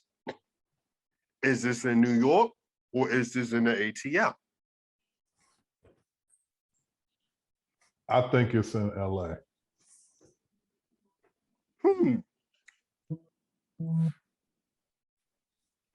Or it's going somewhere that's like neutral turf. Maybe it's in the stadium. Maybe Which it's in. stadium? I don't know. I don't know, but That's what we gotta figure out. We gotta but know it's a where this is. neutral site, but somewhere where a lot of people are known to like they're good with like, oh cool, yeah, I'm in LA already. You know what I mean? I'll come through. You know what I'm saying? Something like that. Um, Maybe Miami. maybe Miami. Maybe Miami, yeah. I can see that. But then here's the thing. We both said LA and we said Miami. Here's the thing. Or Texas, somewhere in Texas, maybe Houston. That might be better because I was about to say with LA and Miami, Diddy is in LA heavy. And Miami a little bit too. Yeah. So Yeah. you know what I'm saying? Um, and you know, New York, that's his territory. You know, ATL is JD's territory, but I think Diddy being the A probably a little bit because the A is popping. So Mhm. um yeah. I don't know where they could have this where this joint could be at. Fucking have it in DC. I'm sorry. Um have it the nation's capital. Um You know, get you some Ben's chili bowl, you know what I'm saying? Come through, watch the verses. Get you some mumble sauce wings, watch the verses. Mhm. It's like, nah. Uh I don't know, man, where it could be at. Um it would be interesting in Texas. Like you said, Houston might be, you know, Maybe they do it on the yacht. or maybe they can, because I think Diddy, when he does his all white party, I think it's in Connecticut. Mm. Is it that's in the summertime, right? Yeah, but I was thinking like you could probably do it there where it's like But then again, he would have the advantage because Yeah. that's where he has the joint. Hey, this is hard. We should just leave that up to Timberland and Swiss because Agreed. That's not our job. but it should be in a major city. I feel. Mm-hmm. You know what I'm saying? What if they was just like, F it, let's have it in Africa?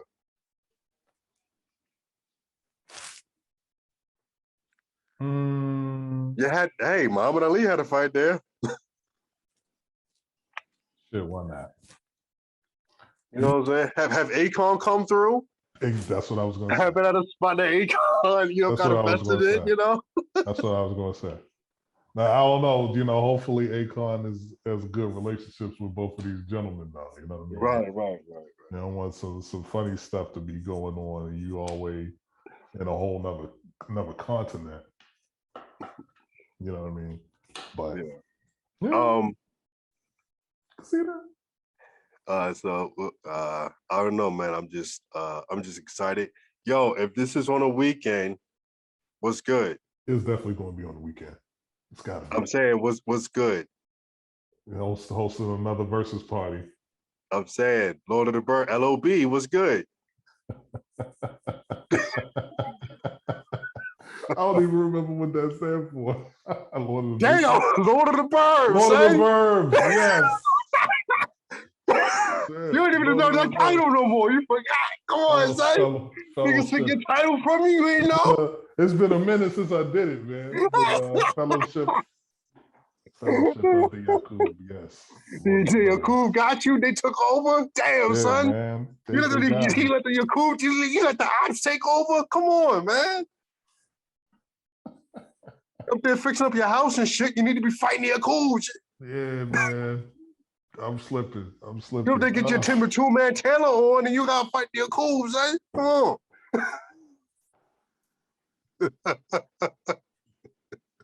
Yeah.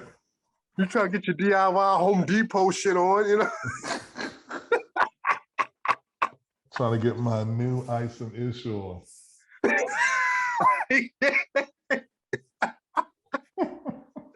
Word. This guy. Yeah. Yeah, man. Oh, man. So well, hopefully that happens sooner. But hold up though.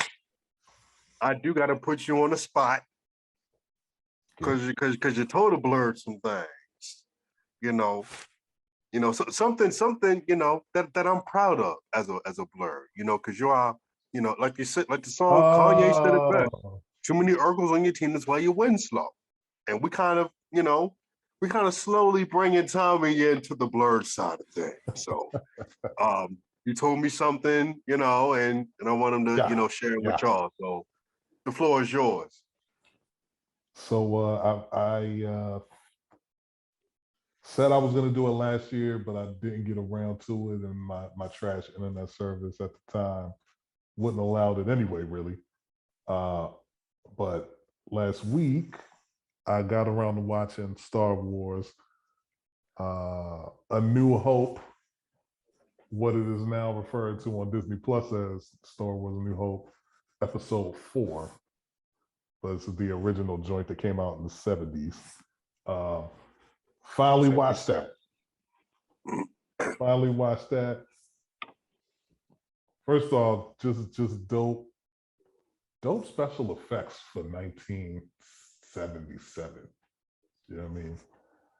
Dope special effects, dope costumes, and costume design, wardrobe. Yeah. Starts from way back, you know what I mean? This joint starts with the good and evil, good versus evil, or what have you. You have a discovery of different things going on. You've got C3PO and R2D2 kind of walking you through this story that's developing. And yeah, just good story. Good story. I'm definitely excited to continue watching. I'm going to try to watch the next episode in the series, which is The Empire Strikes Back. And yeah, but I will say, I'm not completely oblivious to Star Wars. I've kind of figured out some things just through people talking and stuff over the years. But your man Luke Skywalker, though, man, just I just find it hard to believe that this guy is going to be the one to save the world. But knowing some of the things that I do know about Star Wars, you know, before having actually sat down and watched all these films develop and play out, you know, I'm more interested in seeing how those stories develop and, you know, just being entertained by it. So yeah. Now I got to use the Force. Well, before you do that, Jedi mind tricks. you gotta first off stick with it, and you'll see why he is who he is. As far as everything else you said, I think the more that I watch it and the more I get into it, the more I like Obi-Wan. I knew that there was an Obi-Wan Kenobi. I also knew that there was a Ben Kenobi. I did not know that they were the same person until watching this. Yeah. So Yeah. So I loved when he first did the Jedi mind trick on screen. It was so dope because he was so smooth with it because they told him they couldn't go somewhere and he was like, it's okay, we can go. And dude was like, it's okay, you can go now. And I was like, I was so smooth. Because it's like most people when they do the Jedi mind trick, it's like kind of showy or whatever when they do it. He was smooth with it. He was just like, he was just real low key. Right. You know what I'm saying? It was like real smooth how he did it. You feel me? And it's like, man, could you just imagine a brother that had the Force? What he's finessing niggas off of just simple shit. Like, hey dog, new Jordans are half off. New Jordans are half off. Like, we just getting away with shit. Our bill is free. Our bill is free. Yeah, what you talking about? Half off. All this shit is free. You know what I'm saying? You know what I'm saying? Go to your boss office. You're giving me a raise. COVID fucks up somebody who got the Force like that because you can't be face to face doing your Jedi mind trick. I don't know if it applies via text and via, you know, email. Can you be on Zoom and be like, hey, meeting is over? You probably could. Did they ever do stuff on screen? You probably could get away with it. If it was a real thing. You probably could. But yeah, man. New Hope is just a dope movie. And it's just a great franchise, and that joint just really set the bar for a lot of like the sci-fi movies. You know what I mean? And it's just so crazy how that franchise is over 40 years old and we're still talking about it. And it's still out here. Well, how many the billions merch of still dollars sells. Star Wars generated? I'm like, how many billions of dollars has Star Wars generated, if not trillions? Oh my goodness, it's up there, yo. It really is. So What's that? Is yeah, Star Wars the most profitable movie franchise of all time? I gotta think so. Right? it's up there. I'd assume it is. 100% is up there. It got to be one of the top ones, if not the top one. Yeah. Top a movie. We might be Only thing I can think of that might you might be able to mention it just because it's so many movies is Halloween, but I don't think it's making the I kind don't of think the bread that horror Star movies, Wars any of is. those horror movie joints, those franchises can top what Star Wars has done. Oh no, I definitely can't top it. But maybe it might be like number two, number three, I don't know. just because there's so many movies, man. I don't know because And the I'm looking at Halloween it movie's been as coming out far since the as, 70s, also, I think. I mean, are you looking at it in the sense of like, I'm talking as about far as box like, office revenue generated. yeah, it ain't touching. I don't even think that's top. That might be in the top five, but not number two. Maybe, I don't know. maybe Maybe top top five. 10. I don't Yeah, know. I don't you're right. You because probably is somewhere top 10. I got the Batman movies higher than that, higher than the Halloween joints. Mm. If we talking box And I'm office, sure it's some Marvel shit that's you higher than go that too. 100%, So 100%. then again, if you count Just the Marvel, Avengers films alone, yeah. because that's how many Avenger films are. What, about four? But I would put, I don't know, it depends because you could, if you look at the Avengers films as like one franchise, and then you look at like Iron Man as another franchise. You know what I mean? Or you can Yeah, look at no. I everything in the get you. I MCU, get you. everything No, in the because I'm MCU. looking at Avengers, because I'm like, well, there's the first Avengers movie, there's Age Yeah. of Ultron, Mm-hmm. there's Infinity War and Endgame. All those made a billion, grossed over Went a billion. crazy. Yeah. Yeah, they I think they grossed like in the billions. Mm-hmm. So that's up there versus a Halloween. They got about what, maybe 7, 8 movies. They got one coming out soon, Mm-hmm. and it's Oh, that's probably it. in the I thought millions. they had somewhere like 14. Oh, it might be more than that. I don't know. The 14, 15 Halloween's been movies out or since we was born, before we was born. It right. was That's what I'm saying. 70s. That's what I'm So saying. I mean, Only because of it how might be long up it's been. there.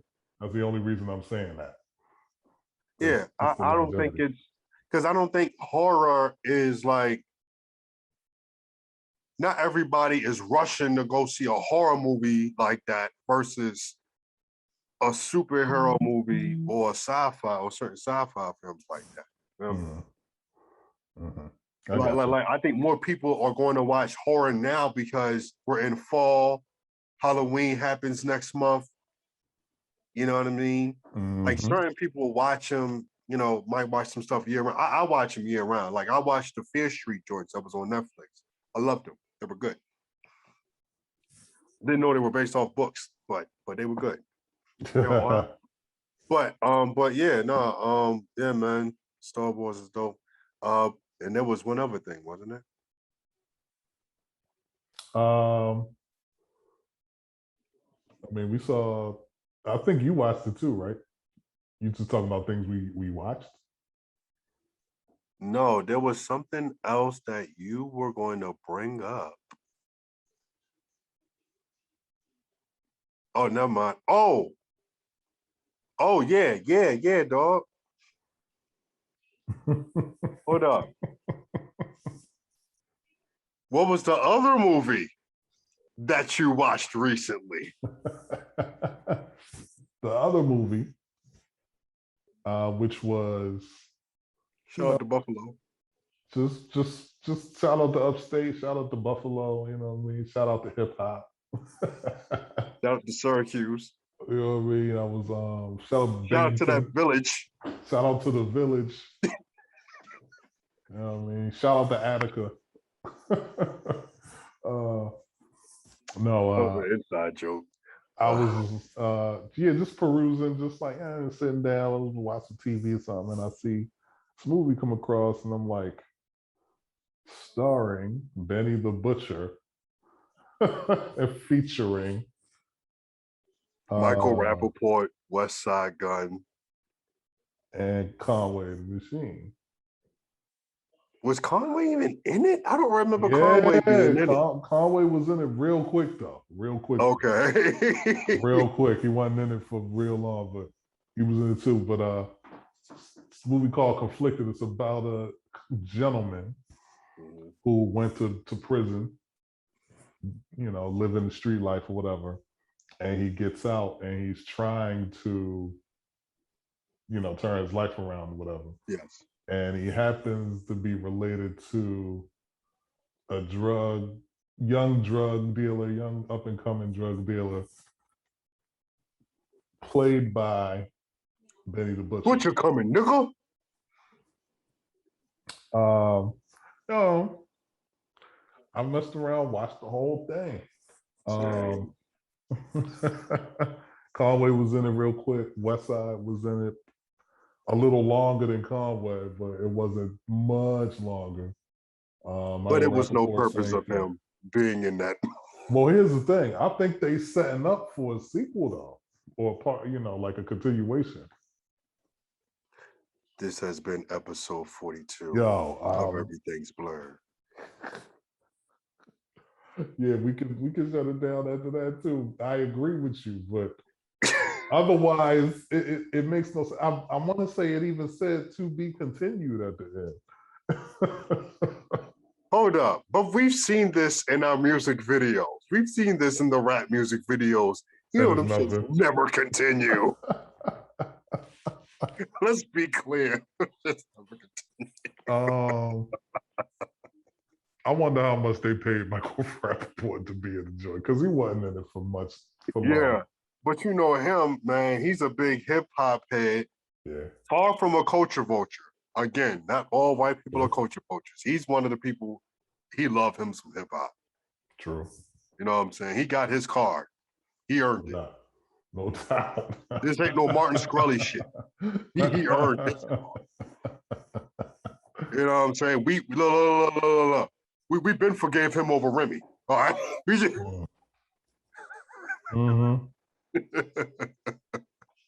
We forgave him for Remy, and we understood what Robert Downey Jr. was doing in Tropic Thunder. We've moved on. Huh? We've moved on. Yes. Well, I wasn't never mad at, because once I read what it was about, what he was doing, and saw what he was doing, it was like, oh, okay, it makes sense. Yeah. But right. Yeah. You know what I'm saying? Versus other stuff. Anyway. Yeah. With Conflicted. I think the premise, like the plot, is good, because again, it's about a brother, he did some time, he was doing his thing out in the streets, he gets out, he's trying to, go the straight narrow path. He's trying to tell his buddies, because they like, yo, man, now that you're back, let's get to this paper, what's good? But he's like, man, I don't know about all that. I'm just going to chill out for a minute. I think I'm going to go straight narrow. And he tried to, but some stuff had happened, and, he found himself trying to make that decision of, yo, it's getting kind of thick. Should I, you know what I mean? Try to stay in it, try to stay on a straight and narrow, or do I go back to what I know? You know what I'm saying? So that premise is an interesting premise, and it's a good one. However, it's all in how it's executed and how it's also written, apparently. Because First of all, let me ask you this. What did you think of Benny's performance in his role?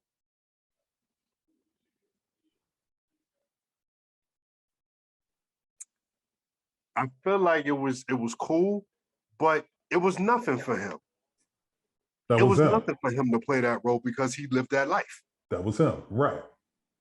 You know what I mean? But it's one thing to, though you live that life, and I've said this with rapping, though you live that life, that don't mean you necessarily have the talent to rap about it. Same thing with acting. Just because you lived it don't mean you necessarily can act it out. Mm-hmm. And I feel like it was just an easy thing for him to do. To act out. Like yo, for real, it's just I thought he was good. it's just a long, it's like a long music video in a sense. You know what I I'm thought saying? he was good. I didn't think he would like put any extra sauce on anything that didn't need the extra sauce. I thought It was just him being him, I feel. it was just him being him. But that's what made it good. You know what I mean? Like it just was what it was. It wasn't I'm trying to be this or I'm trying to add and make you feel like this. It just was what it was. And it was like, you get it. You got it. It was kind of like the offensive linemen in the NFL, right? Like when they do their job, nobody really talks about them. Yeah. But when your shit is trash, everybody talks about it. Or if you always getting penalties, Penalties, everybody's talking if about you it. always giving up sacks, if you know what I mean? Everybody knows who is number 77?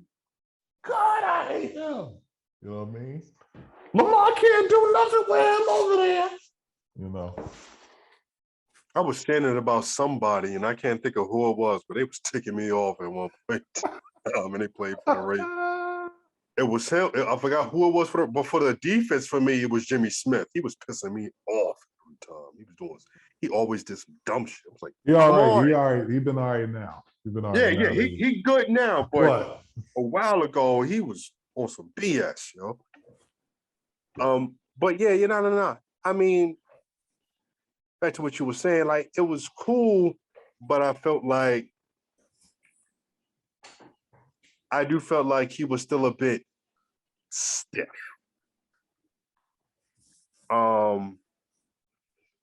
The way he kind of reacted to certain things, or the way he said certain things. And I feel like other people was kind of like the dude that played the main character's homeboy. Yes. The one that kept egging him to come on, and later on they were kind of beefing. Yeah. I kind of felt he was you liked him? Huh? You liked his performance? His performance was straight. I agree. I felt like he was believable. He came off believable, and I could see him, and like in other shows, kind of like that, like a Wire, or something like that. But he played that part. He played that part well. But I felt like the main dude, he could have been better. There were moments where and the main dude, I want to say, was the director too. Was he? If I'm not mistaken. Oh gosh. Yikes. I don't know about that, but I'm gonna just say for his acting, it was a thing where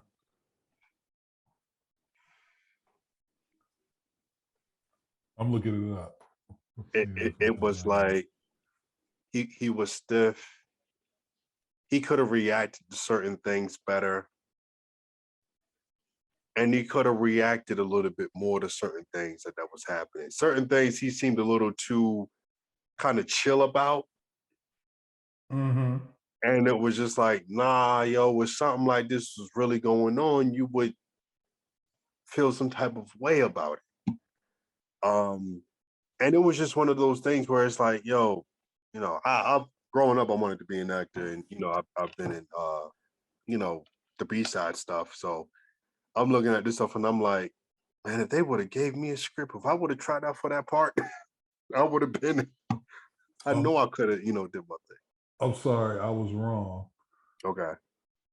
Yeah, I figured the main dude didn't direct it. The main dude, the main character, wrote it.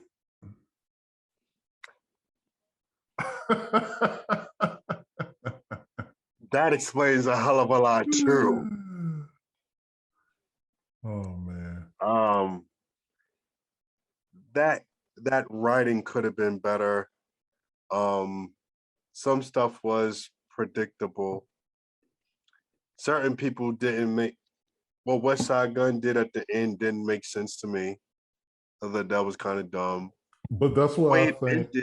The way it ended was dumb.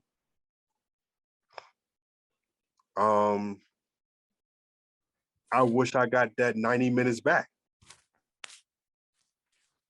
See, I looked at it more so looking at, first of all, the fact that it had Benny and West Side made me want to look at it like, okay, let's see what these young rap niggas is doing in this space. Because this isn't different from Streets is Watching, Paid in Full, you know what I'm saying? State Property.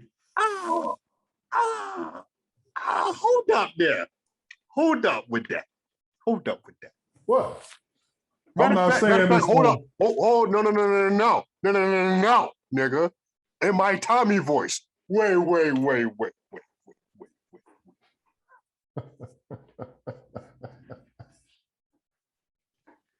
You can't look Paid in Full in that.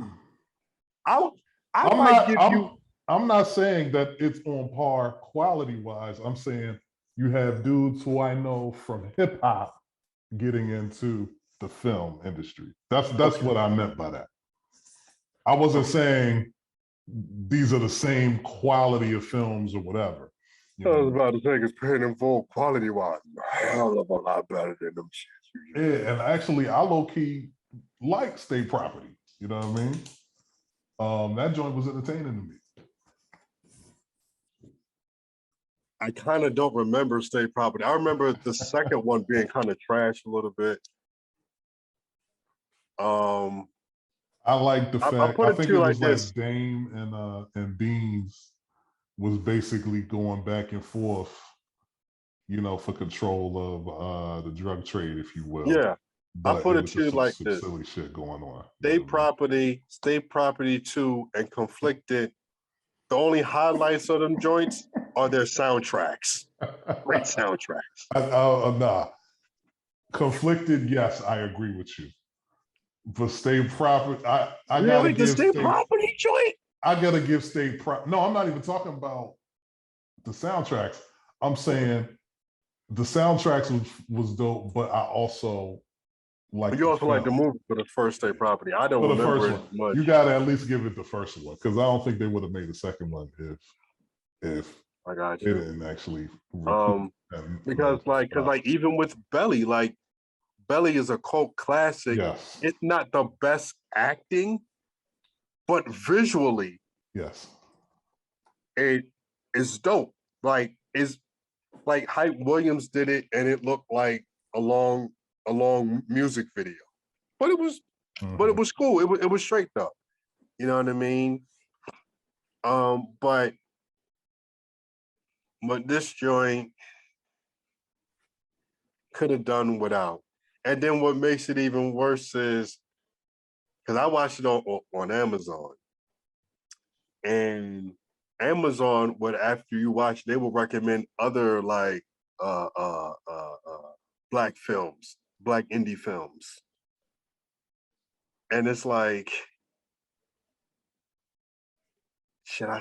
It's like I want to support, but are you worth my time? Yeah. You know what I'm saying? So but I might watch one because, heck, man, I've watched some of them Nigerian joints on Netflix. So, you know, some of them, the ones that I've watched, they could start off kind of good, but then somewhere along the lines, they get a little weird. Like it gets a little crazy, a little phony. Like, all right, I was with y'all, but now I can't fuck with this. Yeah. Yeah, it's one of those. Like, all right, now y'all are doing too fucking much. Right. So basically the moral of this story is, kids, don't watch Conflicted. Don't watch movies with rappers in them. But starring rappers, excuse me. But starring rappers that's not named Tupac. but go ahead and listen to side B of Hitler Wear Hermes 8 by West Side Gun. Pretty good album. Or mixtape. Project. I don't know what they call shit nowadays. Work of art. And it is a work of art. Mm-hmm. So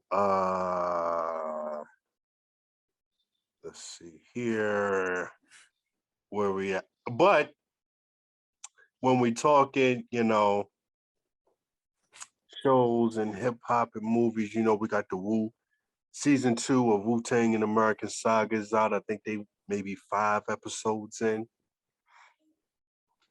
Yeah, I haven't checked it out, man. Check it out. I'm only 4 episodes in. I haven't watched the most recent joint.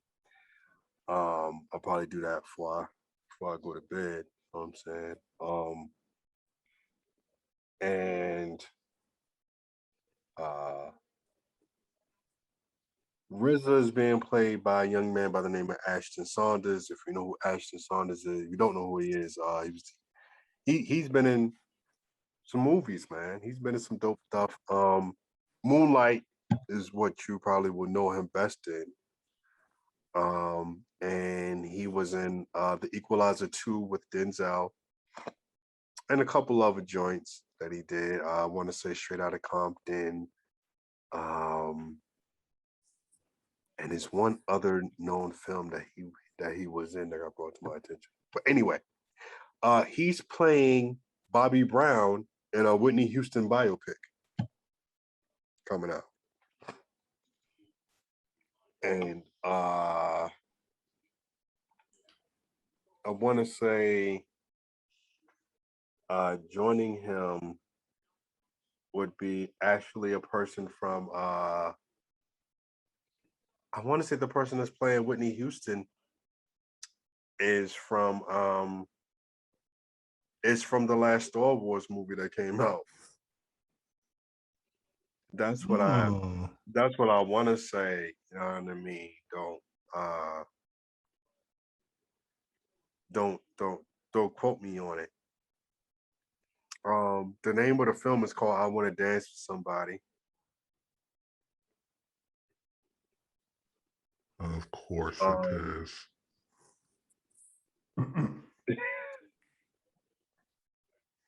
It's being directed by Cassie Lemons and young lady by the name of Naomi Aki is set to play Houston. Forgive me if I, say her name wrong. And it's written by Academy Award nominee Anthony McCartan.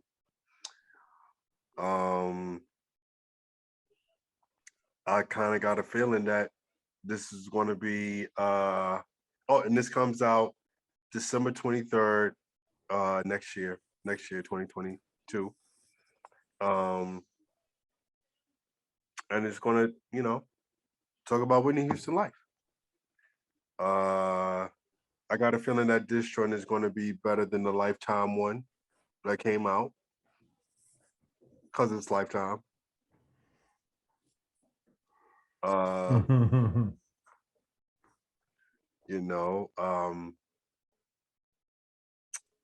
you feel, man? Would you check this joint out? Yeah, of course. I don't know if I would go to theaters to see it, but I would definitely check it out. It depends. It depends on how it's done and promoted. I just thought of something that was real semi-disrespectful. Not even going to say it. What happened? So I just kind of thought of something that was like, I don't know. I'll put it in the chat. But and yeah, man, I'm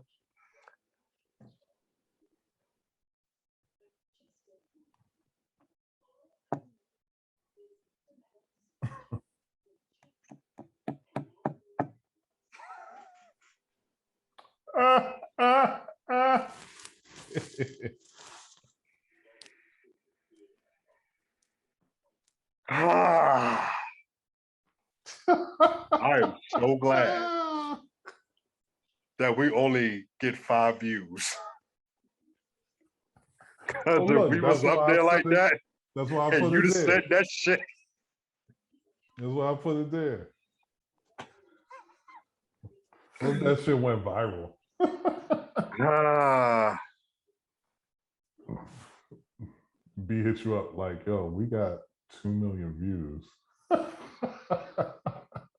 he wouldn't even be proud of it. He wouldn't even be proud of it.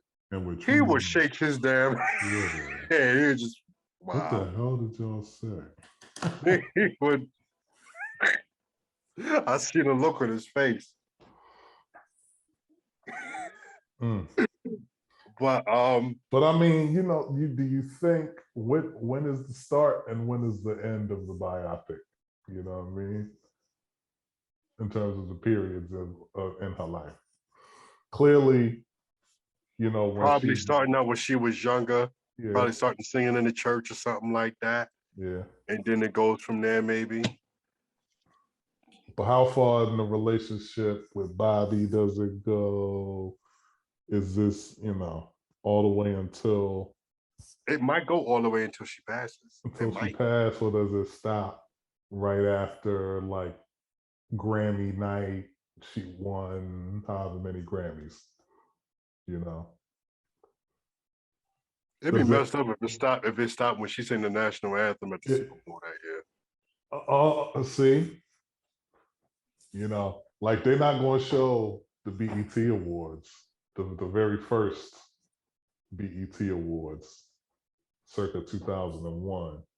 I'll say this: if they reenact that interview, oh Lord, if they interview that, if they redo that interview, oh, I would love it.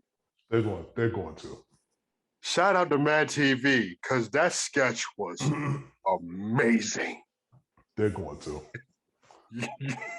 YouTube, if you ever get a chance, YouTube, Mad TV, Whitney and Bobby. Oh, while she's trying to have the interview, this nigga's in the background pumping his junk and all white. Oh, that joy. And he's still cocaine. He goes back and forth. She's like, I don't do crack. Crack is whack. Like, it was just. Oh, my God. It's one of the greatest. Y'all need to stop playing and act like Mad TV at one point in time wasn't better than SNL when it came to them skits, because they were. Absolutely.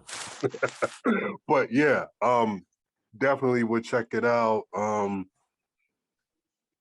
And hopefully this one, man. And I feel like people might be they might feel away with the young lady that's playing Whitney because she's British. I don't know if you know this, but you have a nice amount of Black folk here from the States. I don't think that Black actors and actresses from across the pond should be playing our people. Especially when it comes to like the civil rights leaders and stuff like that. You know what I'm saying? So they might have an issue with this, but music is the universal language, man. You know, I think there's gonna be some feelings about it, but I don't know how much attention that's gonna get.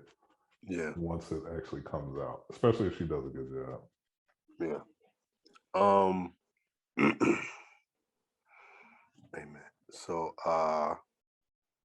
hopefully, man, the video, excuse me, the movie is dope. And they really do a good job telling her life on film. And one other thing, I think we had another piece of music news. I'm trying to look into. We got a reunion tour going on with the Fugees. They are touring and performing their classic album, The Score. It's been 25 years since that album came out. You know what I'm saying? So you going to the show? I don't know, man. I don't know. I might have to sit this. I might sit this one out because there's 2 more shows I'm going to. I know I'm going to a show at Anthem next month, and then in December is the 3 Chambers joint. I'm flirting with the idea of going to a R&B Queen Naija. I think I'm going to her show at Soundstage next month, and I know Mary just announced a tour. Is she gonna be at the Chicken Box in November? And so it's gonna be. I don't know. I want to do that. I want to go to that so bad, but I'm like, I might just take the L on that too. So I think I'm straight as far as like concerts, not unless it's something real quick and kind of like, you know, nothing. If it's something that's like maybe soundstage level where I'm paying like no more than $30 and I'm just checking it out. But anything else that's like, you know, higher than that, I might have to wait till like next year, something like that. Cause I've always told people that the fourth quarter of the year is kind of a busy one for me when it comes to finances, because I got all this different stuff that lines up, different anniversaries and birthdays and holidays. So it's like, now that I realize that, it's like I'm trying to like I try to do what I can afford. And with COVID going on, with what I'm like comfortable with doing.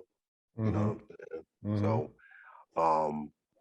I might just sit this one out, to be honest with you. I wouldn't mind seeing it, but I would have to sit this one out. What about you? I'm definitely sending this one out. Mm.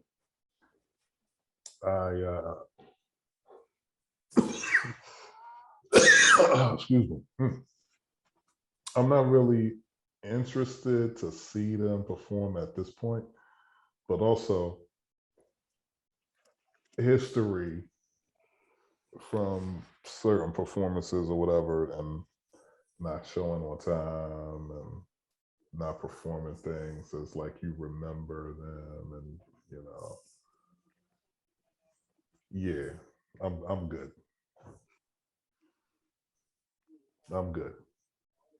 Yeah, it's And they like lock your phone up too, which I didn't know. They do like the Dave they do what Dave Chappelle does when you go to his shows. So how you want to be like, yo, I'm gonna be like 3 hours late. Phones is locked up. Somehow somebody managed to get some information out there. This man is 3 hours late. I be wanting to know like what makes her so late. Saving souls, man. Like, is she just in the back playing PlayStation? Like, she playing Call of Duty heavy? I'm trying to finish this campaign. These niggas. She on the Zoom saving souls, bro.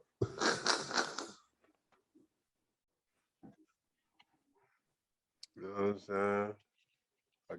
I guess Champagne with my campaign. Hey. All right, so Nice Karen you know how soliloquy. earlier, right? We talk about the movies that Tommy had checked out. He checked out Star Wars for the first time. I'm proud of him. Props to you. And and we talked about Conflicted and how Conflicted, you know, wasn't the best film that we watched. Another film, and we talked about this film a while back, and it actually came on TV the same day as the Fat Joe Ja Rule, like at 10 o'clock. And I couldn't catch it any other time, so we just found it off the Fire Stick and just watched it. We're talking about Karen. And I've always said when it came to that movie, if I'm going to watch it, I'm going to watch it to clown it and to talk shit about it. Okay. And so, By the way, I'm fully with you and on board that train when it comes to that film. word. Like in my mind, like I wanted to watch it with a couple people. You know, we got a little something, little drink, or take shots. Like the more we see just some dumb shit, we just take shots. You know, just make it a thing. You know, and talk smack like if you do you remember the show Mystery Science Theater 3000, where it was a dude that was in space, he was on a spaceship, he was held captive, and him and these two robots are forced to sit and watch these horrible B-ranked sci-fi films. And all they do is just talk shit about. They watch these films and they talk shit. They be singing dumb songs and all this other stuff. That's what I ultimately wanted to do with Karen, because I didn't take it serious, and I just wanted to just talk shit. And I've actually looked up the reviews, right? Rotten Tomatoes gave it 18%. We all know sometimes we can't really go off of Rotten Tomatoes, but Rotten Tomatoes gave it 18%. That's true. But people off Google, and you know, when you read Google reviews, these are just regular people. These are not, you know, critics. These aren't people that get paid to review films. These people actually, it was quite a few people that, and they were Black, and they liked the film. And I was like, really? I gotta watch this now. And so we watched it, and we didn't watch the last 30 minutes of it. But we watched a good amount of it. And what we watched, it was just, so I can tell you, the Black couple, they did a good job. You know. My man, I want to say his name is Rennie, who's a social media comedian. Yes. And he's stand-up comedian. He's done yeah. Wildin' Out. He's in it. You know, he did a good job in it. The way it's shot, like the cinematography, it looks B-rated. Like, but I mean, come on, you would expect that from.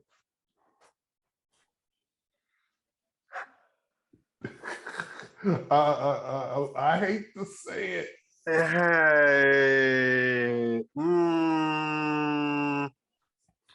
listen, I've seen some of them. I've seen them real corny Hallmark holiday movies. Cinematography wise, they look better than that damn Karen. Oh no! I thought you was gonna say it's on par. No, damn. No. Damn. Nigga, the stuff we shot for B-side look better than that. Better. And so Karen, the young lady that played Karen, like that character was just, she was just annoying, and because they live like just like kind of like across the street from her, like in a cul-de-sac kind of thing. And I mean, she just pops up, and she's just like out the gate, she would say little stuff that was just petty or like, excuse you, like, and it was just a thing of like, yo, it's like she is constantly just on one. It's like never a time where she's just kind of like chill. She's always, and it's like, it kind of drives you crazy, like, oh my God, this bitch. You know, it's like at the point where you're like, what this bitch want now? So it's just kind of like you just waiting to see what she's gonna complain about next. In a sense. And it was some stuff that was, And a lot of the stuff that she was doing, some stuff that she did, it was like, okay, yes, I've seen this. This seems legit. This looks legit. I've heard this type of stuff. I've seen this on the news. Yes. And then some stuff was just extra for no reason. Mhm. And it was just like, okay. So did you make it all the way through? You said No, no. we had about a half hour left. And you was like, nah. And it was like, I think we had ran out of time. I think I had to leave out. So we didn't try to find that link again. And I'm like, you know what? I'm honestly fine with not finishing that movie. Hmm. You know what I'm saying? Listen, I can't get my time back from Conflicted, but I saved myself a half hour from that damn Karen.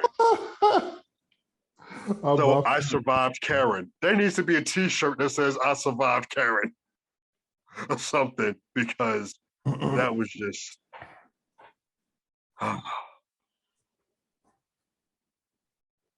Look, man, we just need to put out good quality material when it comes to our stuff.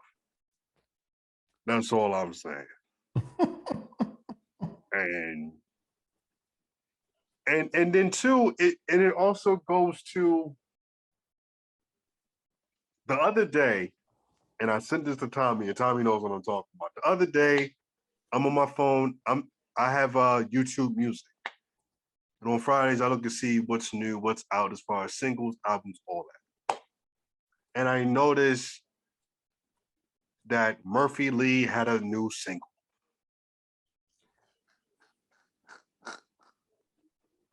And I saw this.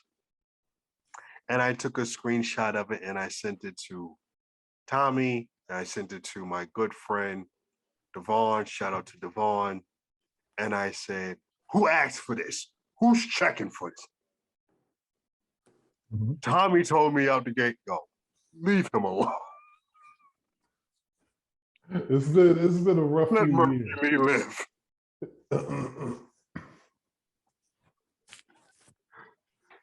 And this is how I feel about this current movie. Who What the asked for this hook gonna movie? be? Huh? What the hook gonna be?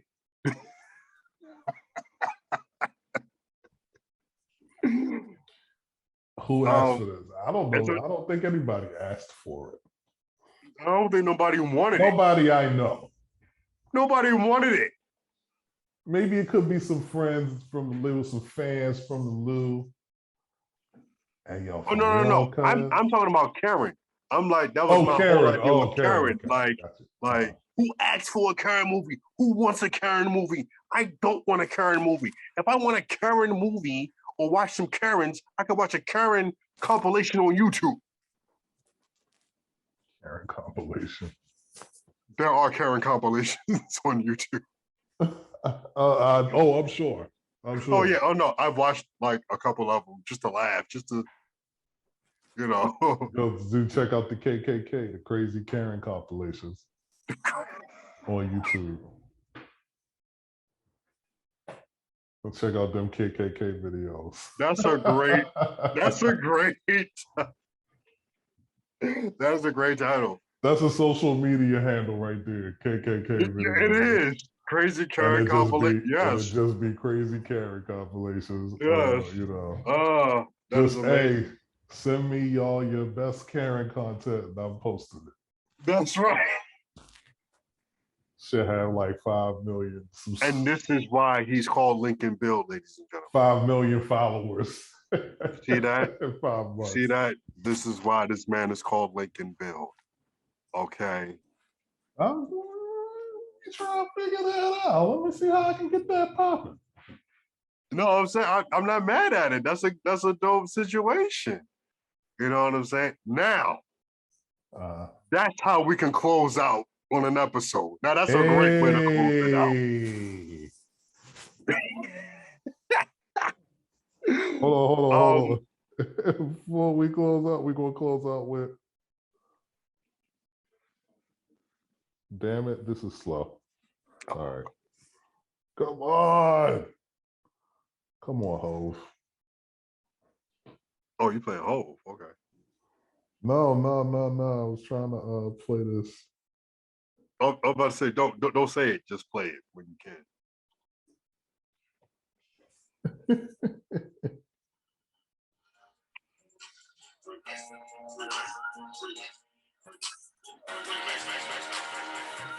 That's why I thought you was going to play.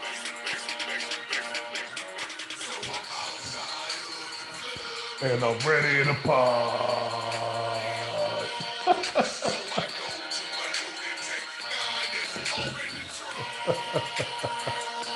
This has been episode 42. Everything's blurred.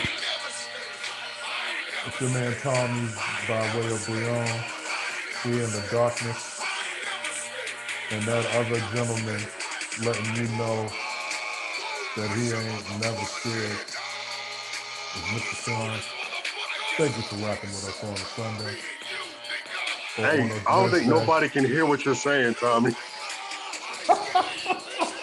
You saying all this stuff. I'm like, the music is louder than you. All right, we'll put it like this. We out.